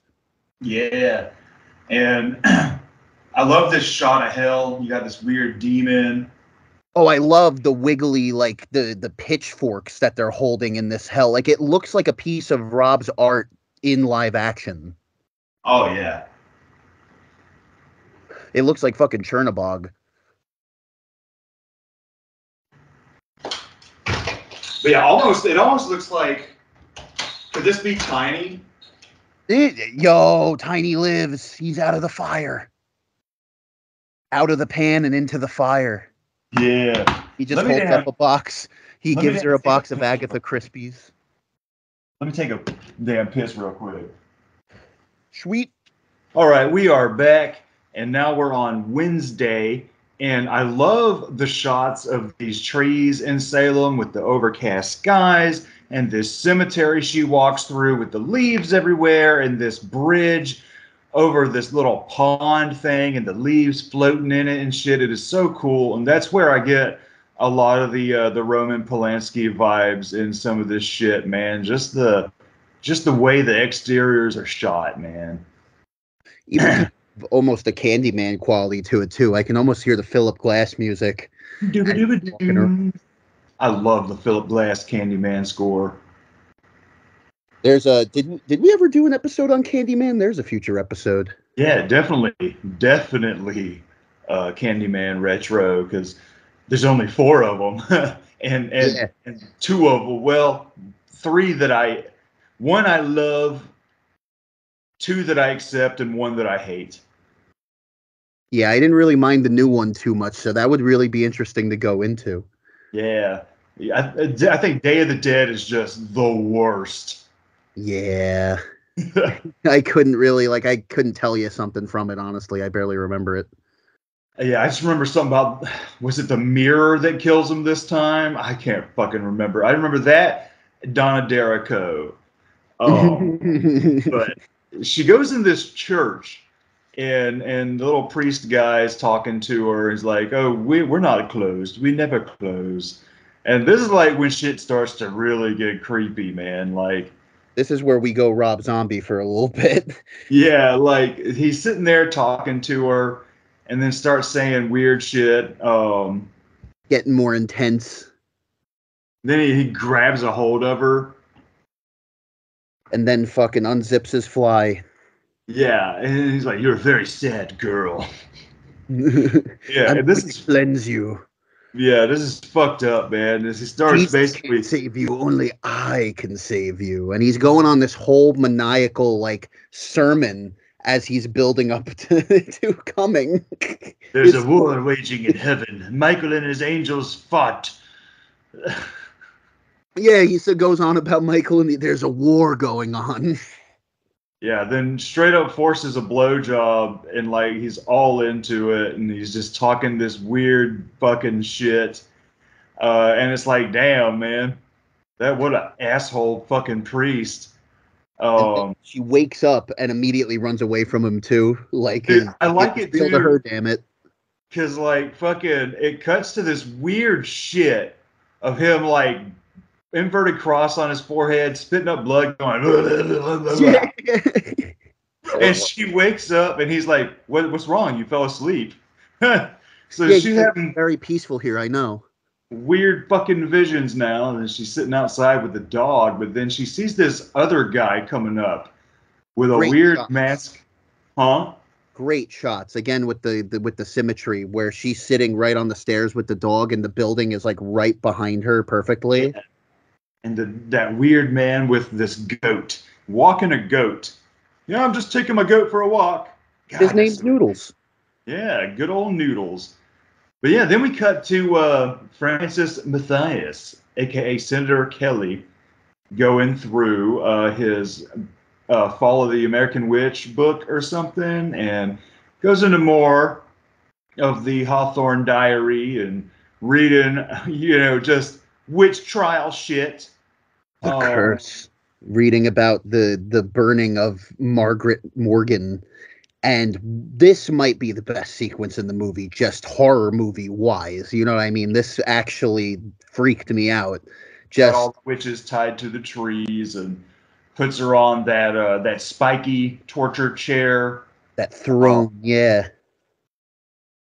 And what's crazy about it is it's not like gratuitously gory. Like their skin gets charred as they burn. It's just the shot composition, the screaming. Oh my God, when they start screaming for Margaret, because she got them all in this, and now they're all getting fucked for it. yeah, They put the iron mask on her, and she starts laughing. Great stuff.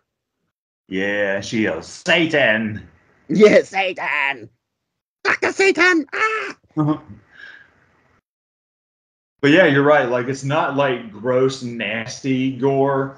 You It's see that a lot in intense. movies where when people burn up, they immediately basically like turn into skeletons, bleeding. But it's like no, you're just watching their skin, like because it starts where they just light it from below, like they would, a burning. And it's just kind of like fucking burning their skin at first, like it slowly just chars them. It's really uncomfortable to watch. Yeah. Roasting some weenies out there. It's very Wicker Man, honestly. Here at the Hawthorne barbecue. Yeah, bring the kids. Yeah, so Matthias is like he finds these musical notes and he goes to talk to his wife who's just laying in the tub. Yeah, she's like, I'm in the tub. I'm relaxing right. She's smoking a joint. But they want to go over that piece of music, so they have her play it, and then they play it back just to be like, does that sound like what that is? And she's like, yeah, it's identical. Yeah, which is funny because like I don't think you really need music notes to learn this song because it's pretty damn simple. Yeah, you can learn it by ear. But then they figure it out, right? So who does he go to talk to? um, This the should guy, have been Daniel I Roebuck. assume the guy that wrote the American Witch book in this world. And I love how he wrote this book, but he's still very naive about it. Like he keeps laughing about how, like, oh, they said that Margaret said forever death of the daughter's daughter, and that Hawthorne's bloodline would be the bloodline that the devil uses to inherit the earth, whatever the fuck that means. And I'm like, that seems pretty self-explanatory what that means. Yeah. And so it cuts to them at the studio again. She shows up late. and they're all talking about they have tickets to an event where the lords are coming to town. The Lords of Salem are coming to town. They play the song again. Uh, and they mentioned that they have tickets, but everyone has tickets because the event is free. Mm-hmm. And then it cuts to uh, Heidi getting sick again, and like the witches are blowing on these weird witchy instruments, bone flutes and shit. She's got to walk out of the studio for a second to go puke. That rad fucking violin bow. Yeah. God, this movie has so much to fucking chew on. You know what I mean? Yeah, so she runs to the bathroom and she's crying. Yeah, Jeff Daniel Phillips is like right behind him. You watch him kind of like immediately. Whoever Like, their he's okay. janitor is at this radio station, you know, fucking kudos to him for doing a good job at keeping this bathroom clean. Yeah, there's an accident in there every day. Floor in there. She's throwing up again. But yeah, it shows Jeff Daniel Phillips knocking on the door. Let me in. Let me help you. But then it cuts to her at her apartment playing with this cool wind-up toy, and like rats are coming out of the room number 5. And then what happens after this? This is kind of where I think I transitioned from the notes into just like texting you as it happened. Yeah, so now it's Thursday, and we have Matthias taking a little trip, walking through Salem here, and he meets with the book guy. And that's why they go over that. Yeah, that Hawthorne's bloodline is basically cursed by. You never heard of the curse of Margaret Morgan? Yeah, which is funny. It's like he knows all this extra information that he didn't put in his book. Yeah, like that would have been interesting. Like, where's the chapter on that? So yeah, maybe this whole cynical side of him is a cope. Like maybe he believes all too much. Yeah, so yeah, the bloodline of the Hawthorne family is cursed, and is cursed to birth the Antichrist, if you will. And all the females in Salem are cursed to sort of be the sacrificial shit to happen. But Heidi's out of the apartment now, hanging out with Jeff Daniel Phillips. Yeah, this is when you texted me. You were like, "What the fuck is happening?" Yeah, because she starts spitting up blood, and he's like, "That's not good." Immediately goes to call 911. So I'm already on edge just for that. Like I said, beyond the horror plot, I'm like, oh damn, like I hope she's okay.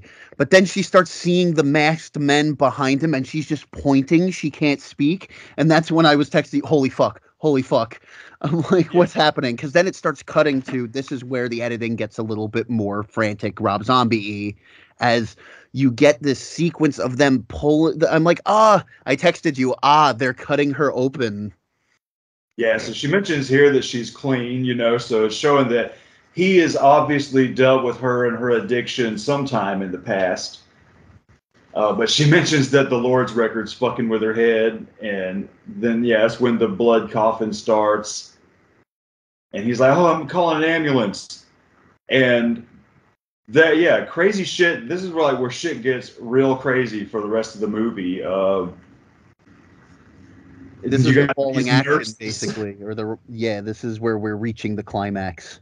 They give him this death touch, and every time I see the movie, I think he's dead after here, and I keep forgetting that no, he's not dead.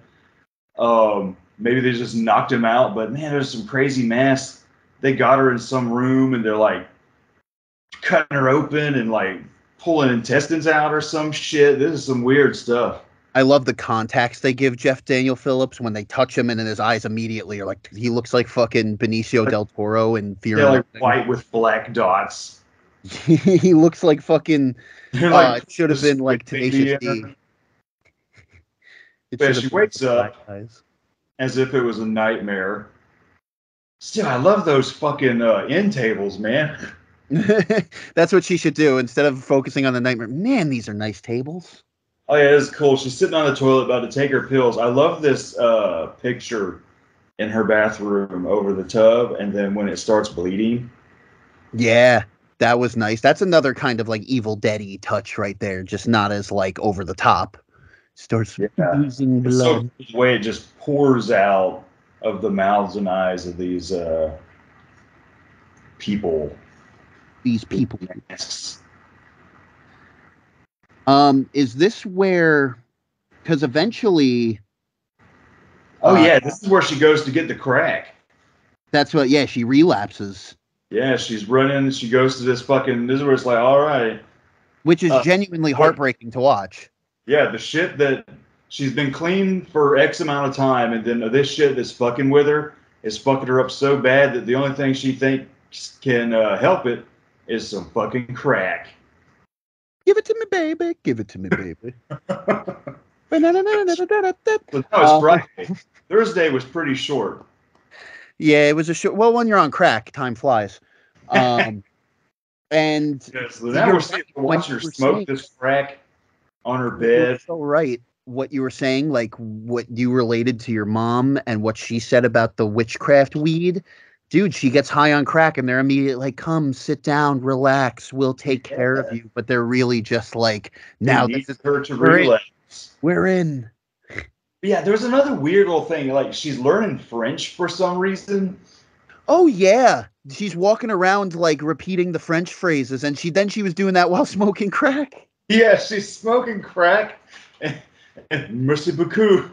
Still trying the that's so sad. Yeah, then she stumbles around to her door. She hears like some knocking. There they are, the Golden Girls. Thank you for being a friend. It's like, yeah, we've got scones. Scones and tea. So she lets him in her trash damn apartment. Yeah, like the maiden one, Dee Wallace, is like hopping around. We got scones, like very excited. Yeah, then it cuts to old Matthias again, looking on FamilyTree.com. Let me see who you really are, Heidi the Rock. Family Tree. And yeah, and it's like, no, be realistic. Anytime you try to find info on a person, you get these websites that's like, get a week-long free trial to get the backgrounds on these people. Yeah, he would have to sign up. But immediately it's like, nope, Hawthorne. Yeah, and then he sees, he's like, oh no, she is related to Hawthorne. Oh my God. Yeah, they got her passed out on this bed, man. Yeah, what is it that they say? They like go get the chair. Sonny, get the chair. So creepy that they tie her up. And this is where again things come full circle, very Shining like that. He shows up to the witches and is like, "Oh, I'm just here to see." And fucking what's it called? Jeff Daniel Phillips shows up too, like I'm just here to see Heidi, and they keep basically telling him. He was the lucky one. Yeah, so Hawthorne tries to call Heidi, and she's like, "No, you got the wrong number." Yeah, Sonny, get the chair. So they got her tied up, and they're just hanging out in the damn hallway. Dogs barking in the bathroom. Great shots all around of again just this hallway. Like they really. I'm not gonna say they milked it. They good to the last drop. How you use your camera, you know what I mean? They had a great hallway, and they're like, we're just gonna keep fucking using it. This hallway is very much a character in this movie, as everyone else, man. And he said in the commentary that this hallway is actually really small, and that they were able to make it look like it was 20 feet long. Just through movie magic, baby. Yeah. But that's when I texted you because after they tell him to fuck off over the phone, Francis just goes there. And he's trying to play it off all nice. He's so wholesome. He's how I would be in these situations, just nervously laughing, trying to be. He's just being polite. He just wants to know what's going on, but he's in too deep, and he's fucked. I texted you. I'm like, damn, Francis is fucked. Yeah, they draw the little symbol on the floor in front of room 5. Yeah. Which that again, Oren Peli produced this, which he made Paranormal Activity, and that kind of reminded me of like, oh, we're gonna sprinkle salt down to catch the demon. You know what I mean? They put that in front of the door, and you see the little hoops. I guess they put her in the room 5 so she can fuck the devil. Yeah, that's the devil fuck room. It's like this big. It's like this big. What's the word I'm looking for? Just beautiful fucking architecture. I called it a ballroom, but it's more like Yeah. a pleasure dome. Like a ballroom thing. Got this great chandelier, and I'm like, damn, that's the best room in this whole apartment. And they start playing that fucking was it Mozart or was it Bach? Yeah, Mozart Requiem, and then another one from Bach that I cannot pronounce. But yeah, now you got this like little person, midget lobster demon. I don't think I can say it looks like Danny DeVito as the penguin. Yeah. It does, and it mixed with like the Eraserhead baby. Yeah, lobster man. Look at those hands. Look at those arms. I love this creature. I don't know what the fuck this is supposed Like to I be. originally thought it was supposed to be like a creature version of like the baby that they were spitting at it because it looks very baby-like, but it's also like this grown man. And there's like these tentacle dicks she's holding. Like, Great what shot. the The camera's what shaking a little bit now. Oh my god. Tentacle dicks. Then she walks out. All right, I fucked the devil. It was really no big thrill. Yeah, she's got that face paint on that again, like is reminiscent of the face paint that Otis is wearing in House of a Thousand Corpses, and the face paint that the kid is wearing in the first Halloween. Like, And she's got that great striped sweater on that they use on all the posters. yeah. The best time to wear a striped sweater all the time. But then your favorite line's coming up. Huh? Your favorite line's coming up. Oh yeah, it's definitely coming up. Yeah, they tuck her in her little bed. All right, thanks for fucking the devil for us. now we can have our demon baby. Yay. Oh yeah, then he walks up to the bed, man. So fucking creepy. Then Saturday. Yeah. So now the wife is cooking some food. He's like, all right, I'm off to the museum. I got some things to do at this museum. That's definitely where I'm going. She didn't know that this would be the last time she saw her husband. Right? Oh. Yeah, he feels so bad for him. He's on a bike too. Yeah, poor guy. Oh wait, no, never mind. This is Jeff Daniel Phillips showing us he's still alive. Yeah, he's the one who rides the bike. Yeah. And she's sitting there, she's smoking, man. She's out of it. And he's at this little dock. I love the East Coast, man. Like the northern East Coast. Like I love that whole look of New England and little coastal towns and shit. And so I like that we get a little dock here. And this is the most indie drama scene out of all of it. Like this is where I actually was like heartbroken because again, you forget that this is a movie about a witch's coven, and you're like, I just really was rooting for these two, but she's now gone back down the path again. Like, you know what I mean? Like he'll always be there for her, but he can't like be dragged down with her, but he's still worried, you know? Yeah. I want to help you, man, but let me help you. And she's like, well, I'm not feeling hungry anymore.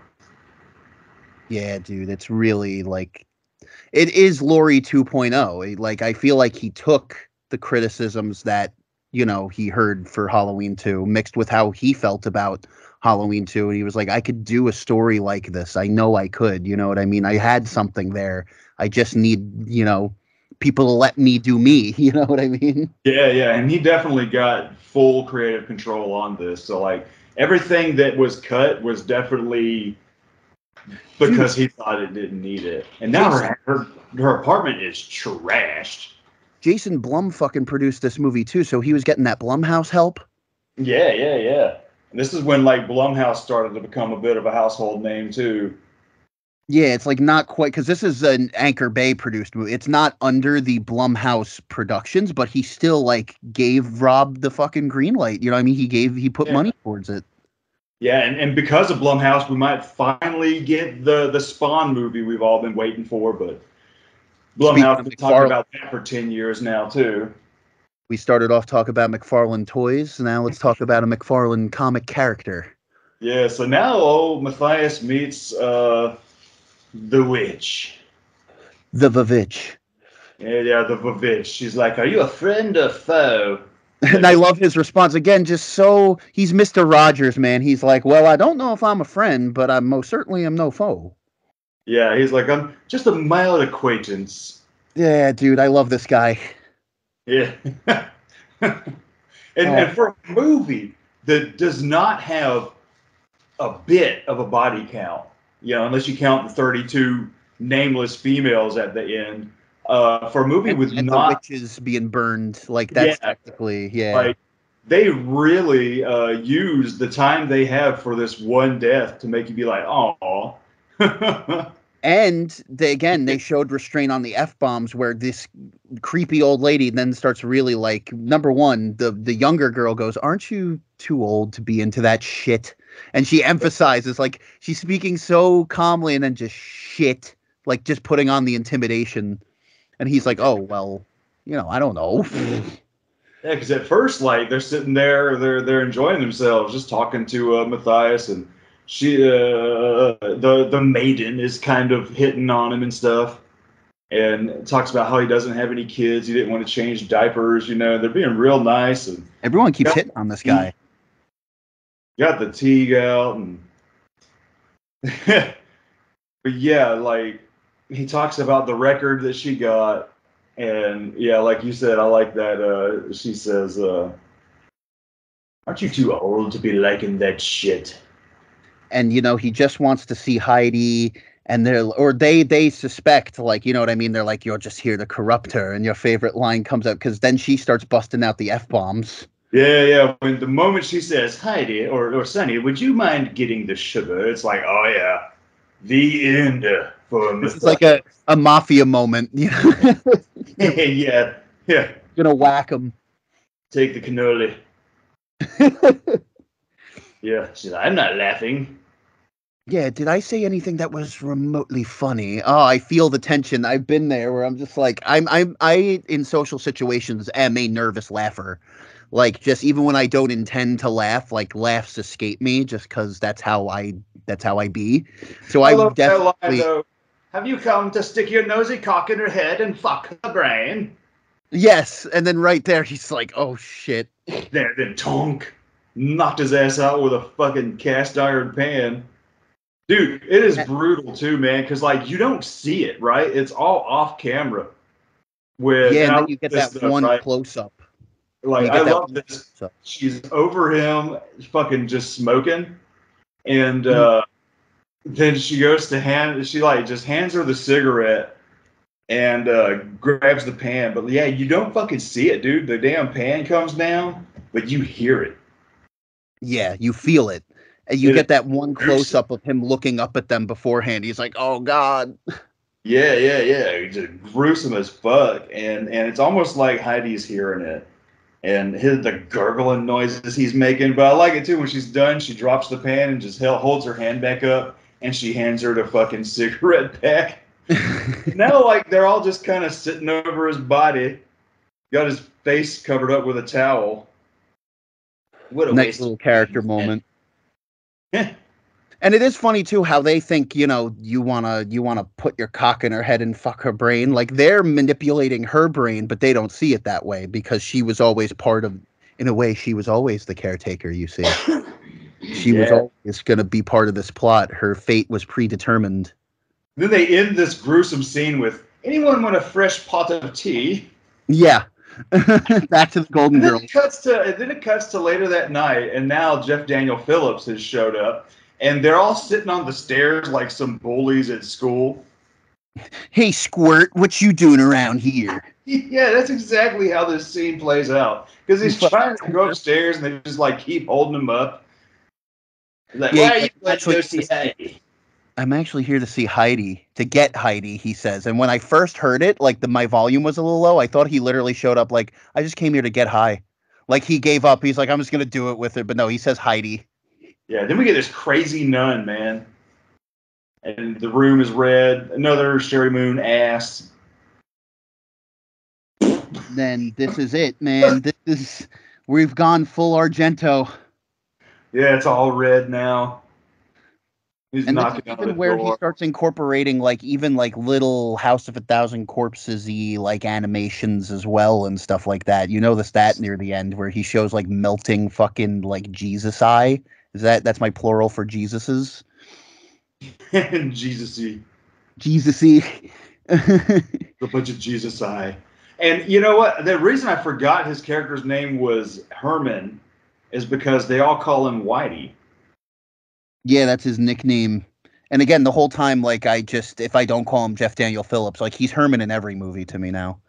Because Yeah. I was originally going to write Geico Caveman, but then that was going to be a pain in the ass to keep writing in notes Geico Caveman. Yeah, because now, all right, so he's getting her so they can go to this Lords concert. They think it's going to be a concert with the band. And she's just like, he's like, you look like death. They meet old Ken Foray outside, and he's like, don't tell me to chill. But she starts to just walk in there, and she's like, bye, guys. They're like, no, don't leave us out here. But yeah, it's the last time she'll see him. But yeah, a Rob Zombie movie, and Ken Foray lives. Hey. I love this, though. This whole, from here on out, this movie is total fucking eye candy.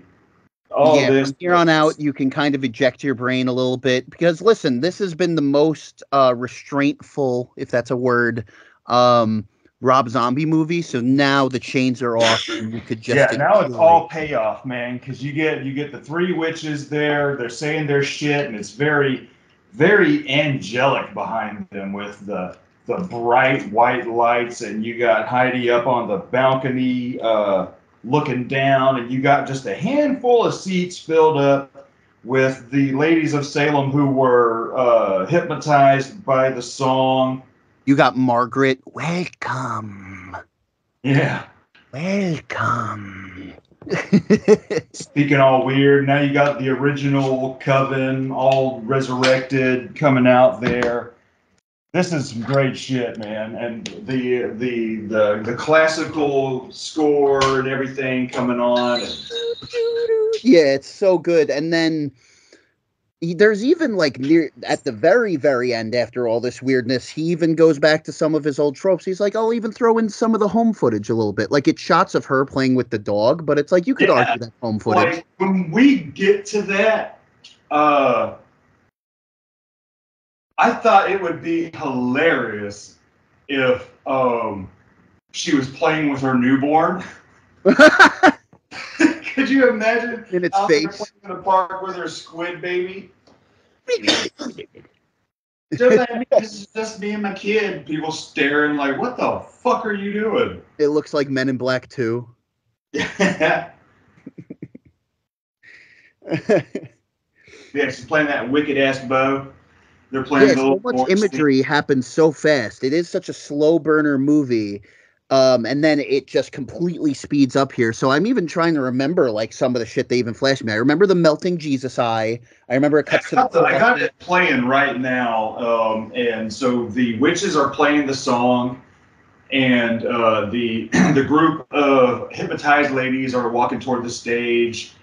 Oh yeah, the weird priest, like it's like now her room is in there, her bed is in there, and her awesome end tables are there, and her trip to the moon poster is there. Man, this is such cool shit to look at. All the fucking just cathedral ass room shit, and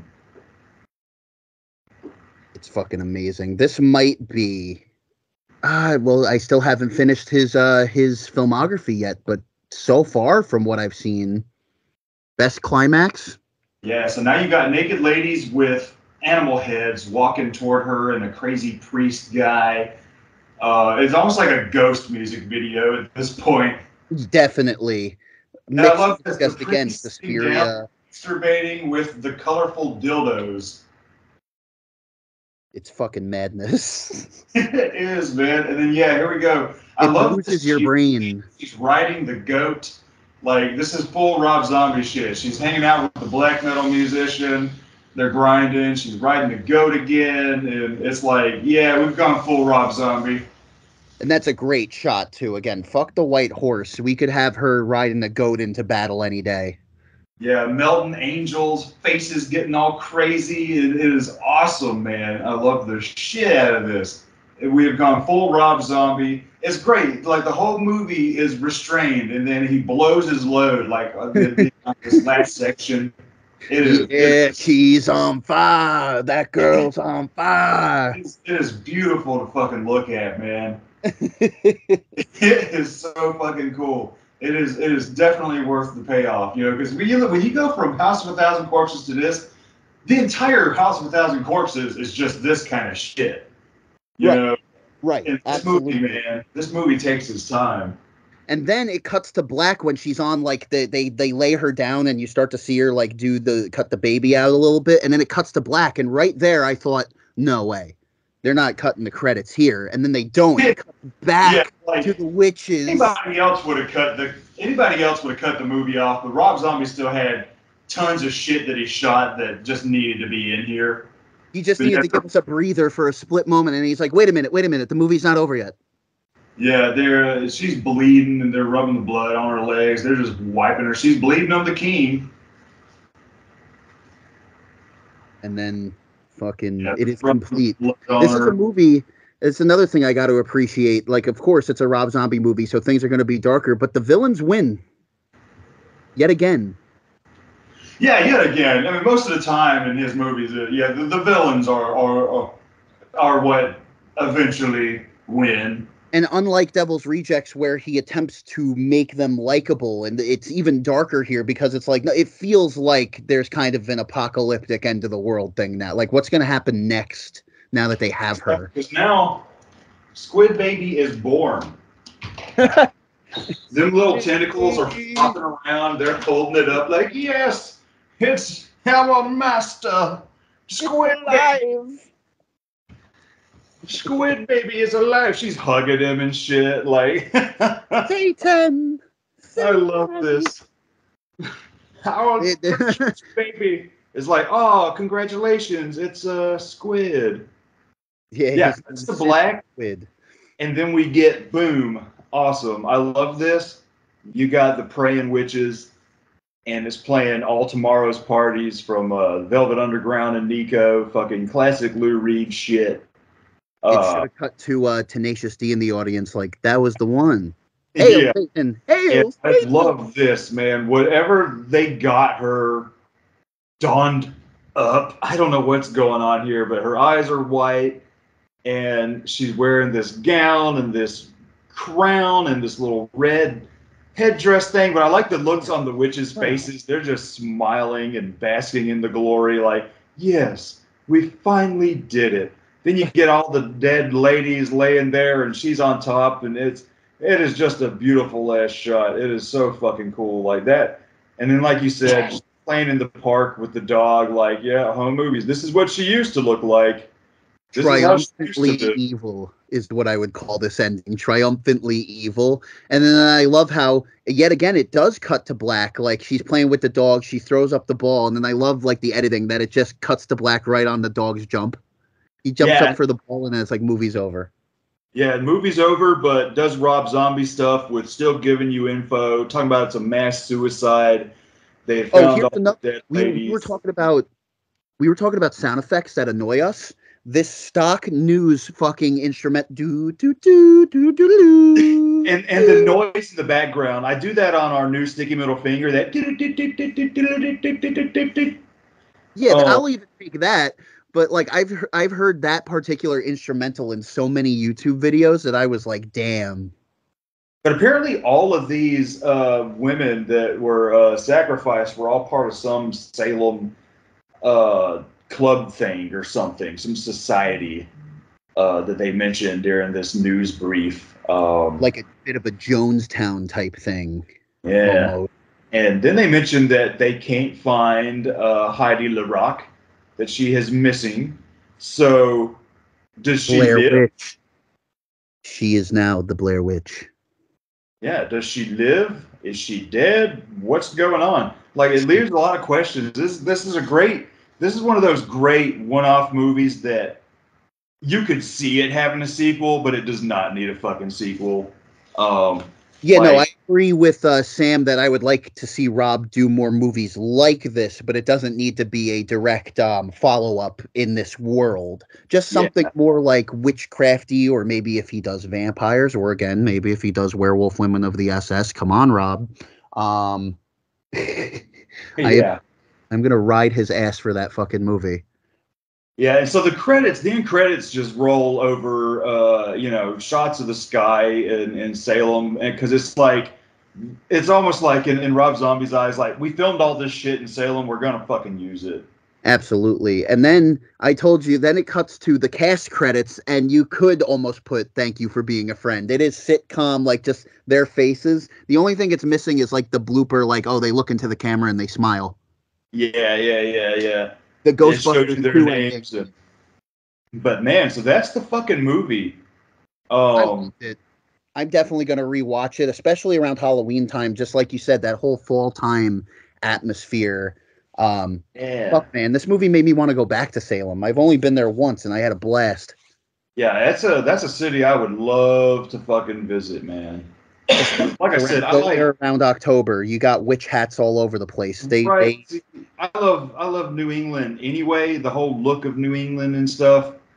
I've been in the fucking South my whole damn life, and I just love the way New England looks because it's so old, man. As far as um, us as civilization in America, that is like some of the oldest shit. It's the That colonies, man. huh?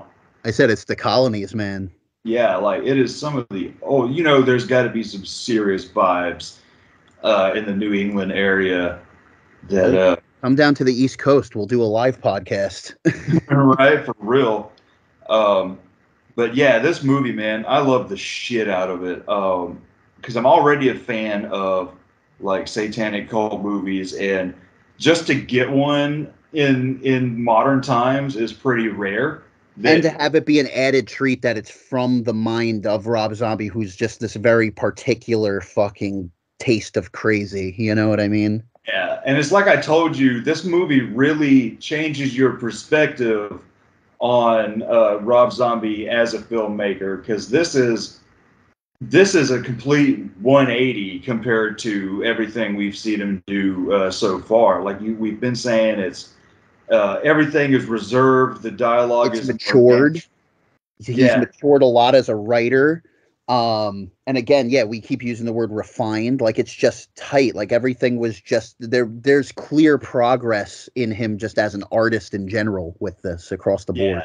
and it's heavy on the show don't tell aspect of Which filmmaking, especially with her addiction and stuff like that. mhm. Um, the most exposition you really get is when Matthias is going around doing his little investigation, um, which I mentioned. I did a small comparison to Polanski's The Ninth Gate, which I love the shit out of that movie.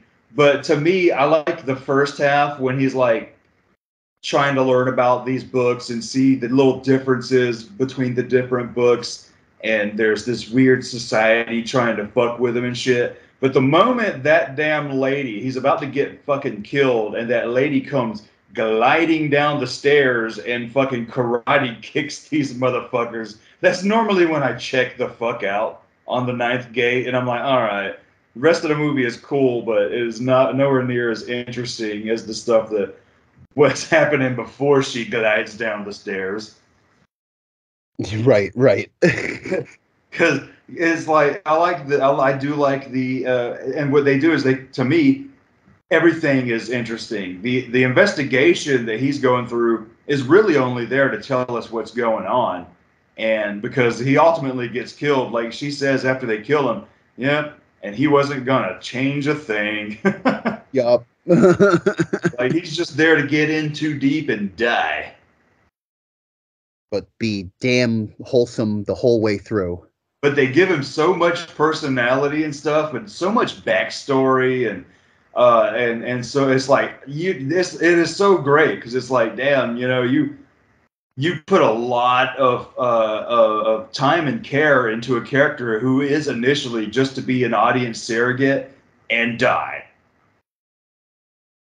Absolutely. And dude, because it's such a trope to have unlikable characters in horror movies that it's like this is the first time in a while where genuinely like I didn't want to see anybody get hurt, you know. And it's making me scared for watching 31. If this movie's this good, and then I'm trying to ignore what I've heard about 31, but like, you know what I mean? I kind of predict that there's going to be ups and downs this next era of the retrospective. The God, what was I gonna say? This uses when I mentioned earlier that a lot of the Rob Zombie hate camp was just trying to find problems with this movie, and it's like, did y'all motherfuckers even see the same movie? Because like I said, yeah, it's he's wearing his influences on his sleeve in this movie, obviously, uh, which I think is great. And it's great. And they probably didn't. You know, I mean, I kind of going back to what Sam said. Um, the marketing for this movie made it look like Insidious, so they probably just saw that and went, you know. Yeah, see, that's another thing. They should have marketed this movie correctly. Um, but you can whenever something like that, did the studio believe in this movie, or did they have to cut the trailer to make it look like a action scare fest for the teens? You know, Right. this will put people in seats. Yeah. Who cares what it's about as long as the kids go? Long as And the kids go. but man, every minute, every shot, even like just when crazy shit isn't happening, it's a great film to look at.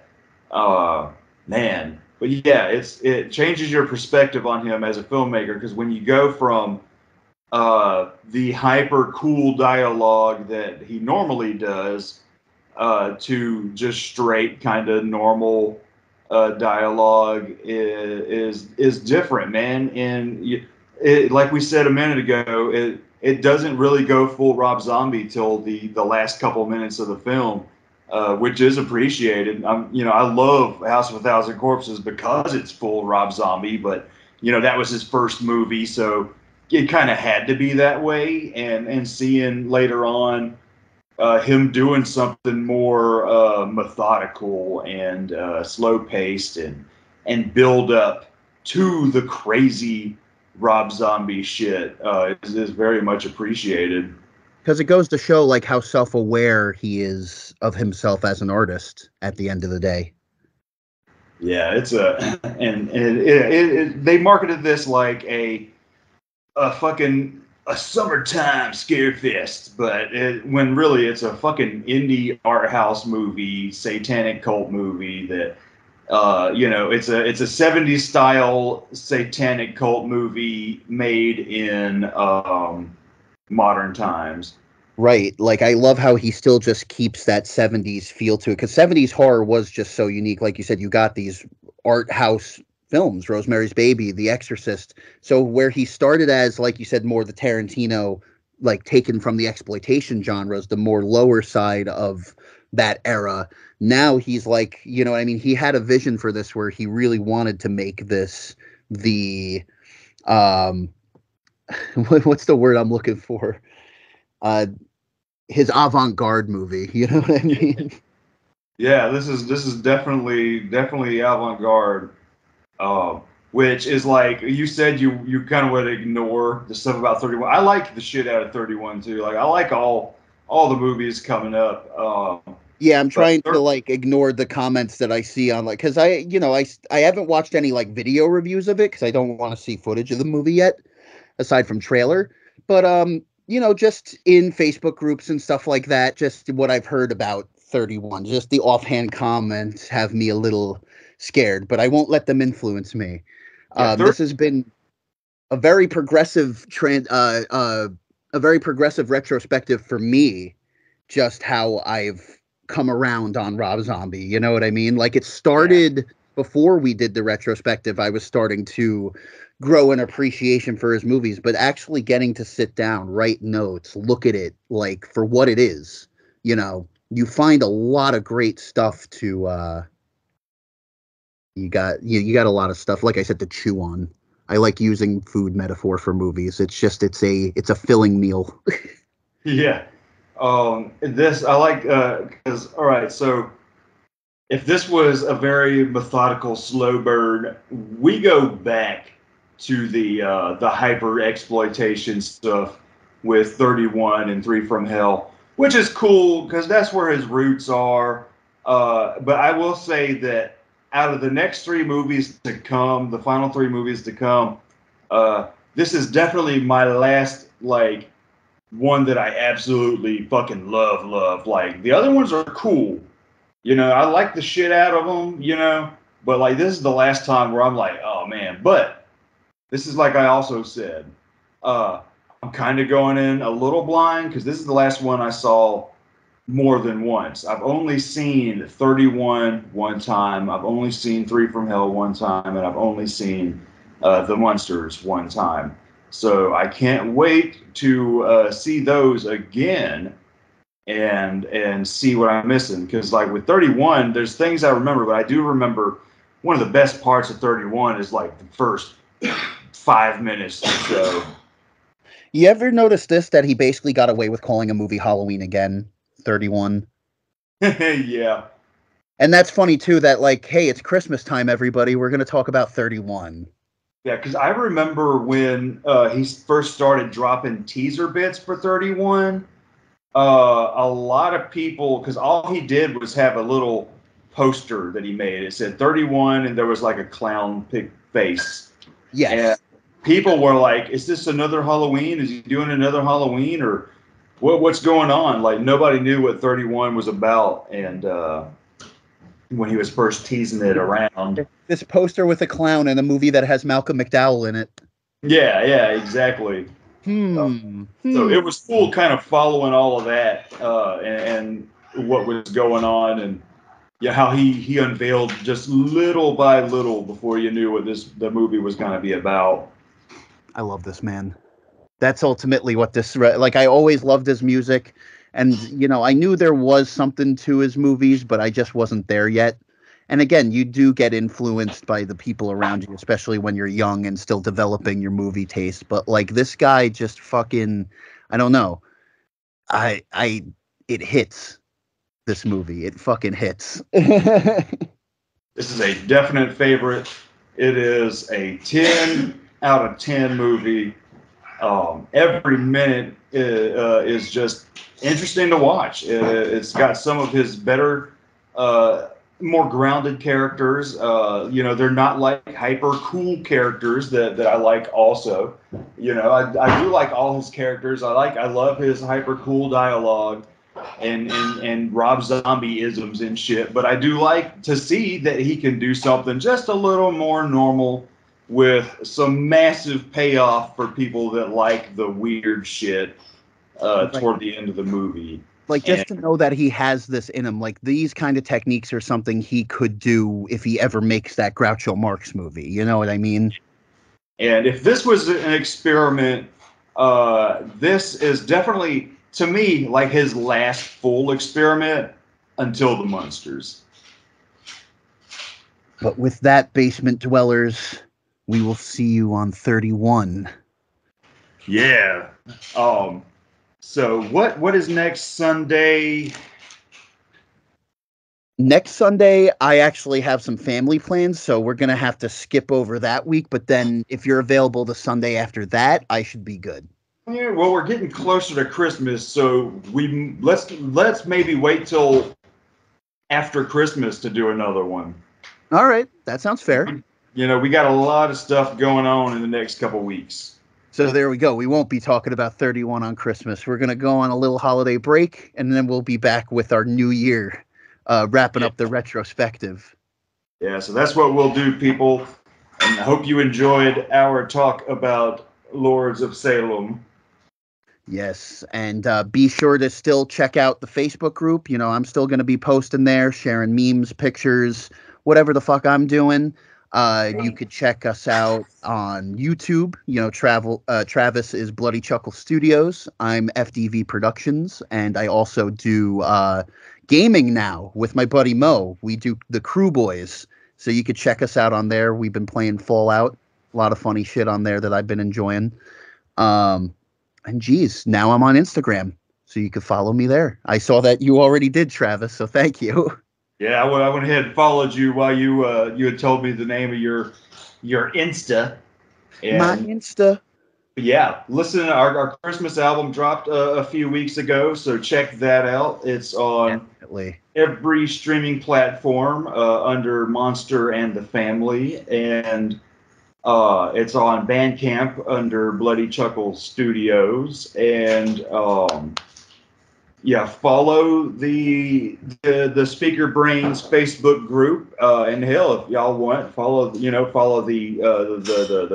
Facebook Fresh from the Basement group as well. But if you want, shit, throw some suggestions for future retrospectives on there if you want. Absolutely. Yeah, if you want to see us or hear us review something, throw that out there too. Follow Uh, our buddy Sam too. Sam's Rockin' Metal Odyssey on Facebook. We share our stuff there too, and dude's fucking awesome. yeah, it's a cool music group. I think he does like radio shit. I don't know what it is. He like comments on it or tags us in all this stuff, like some kind of radio thing he does. I need to Yeah, I'd start love to checking it tune out. in. Need to check it out. Mr. Wetz. But we will see you dick lickers later. Bye, Dick Lickers.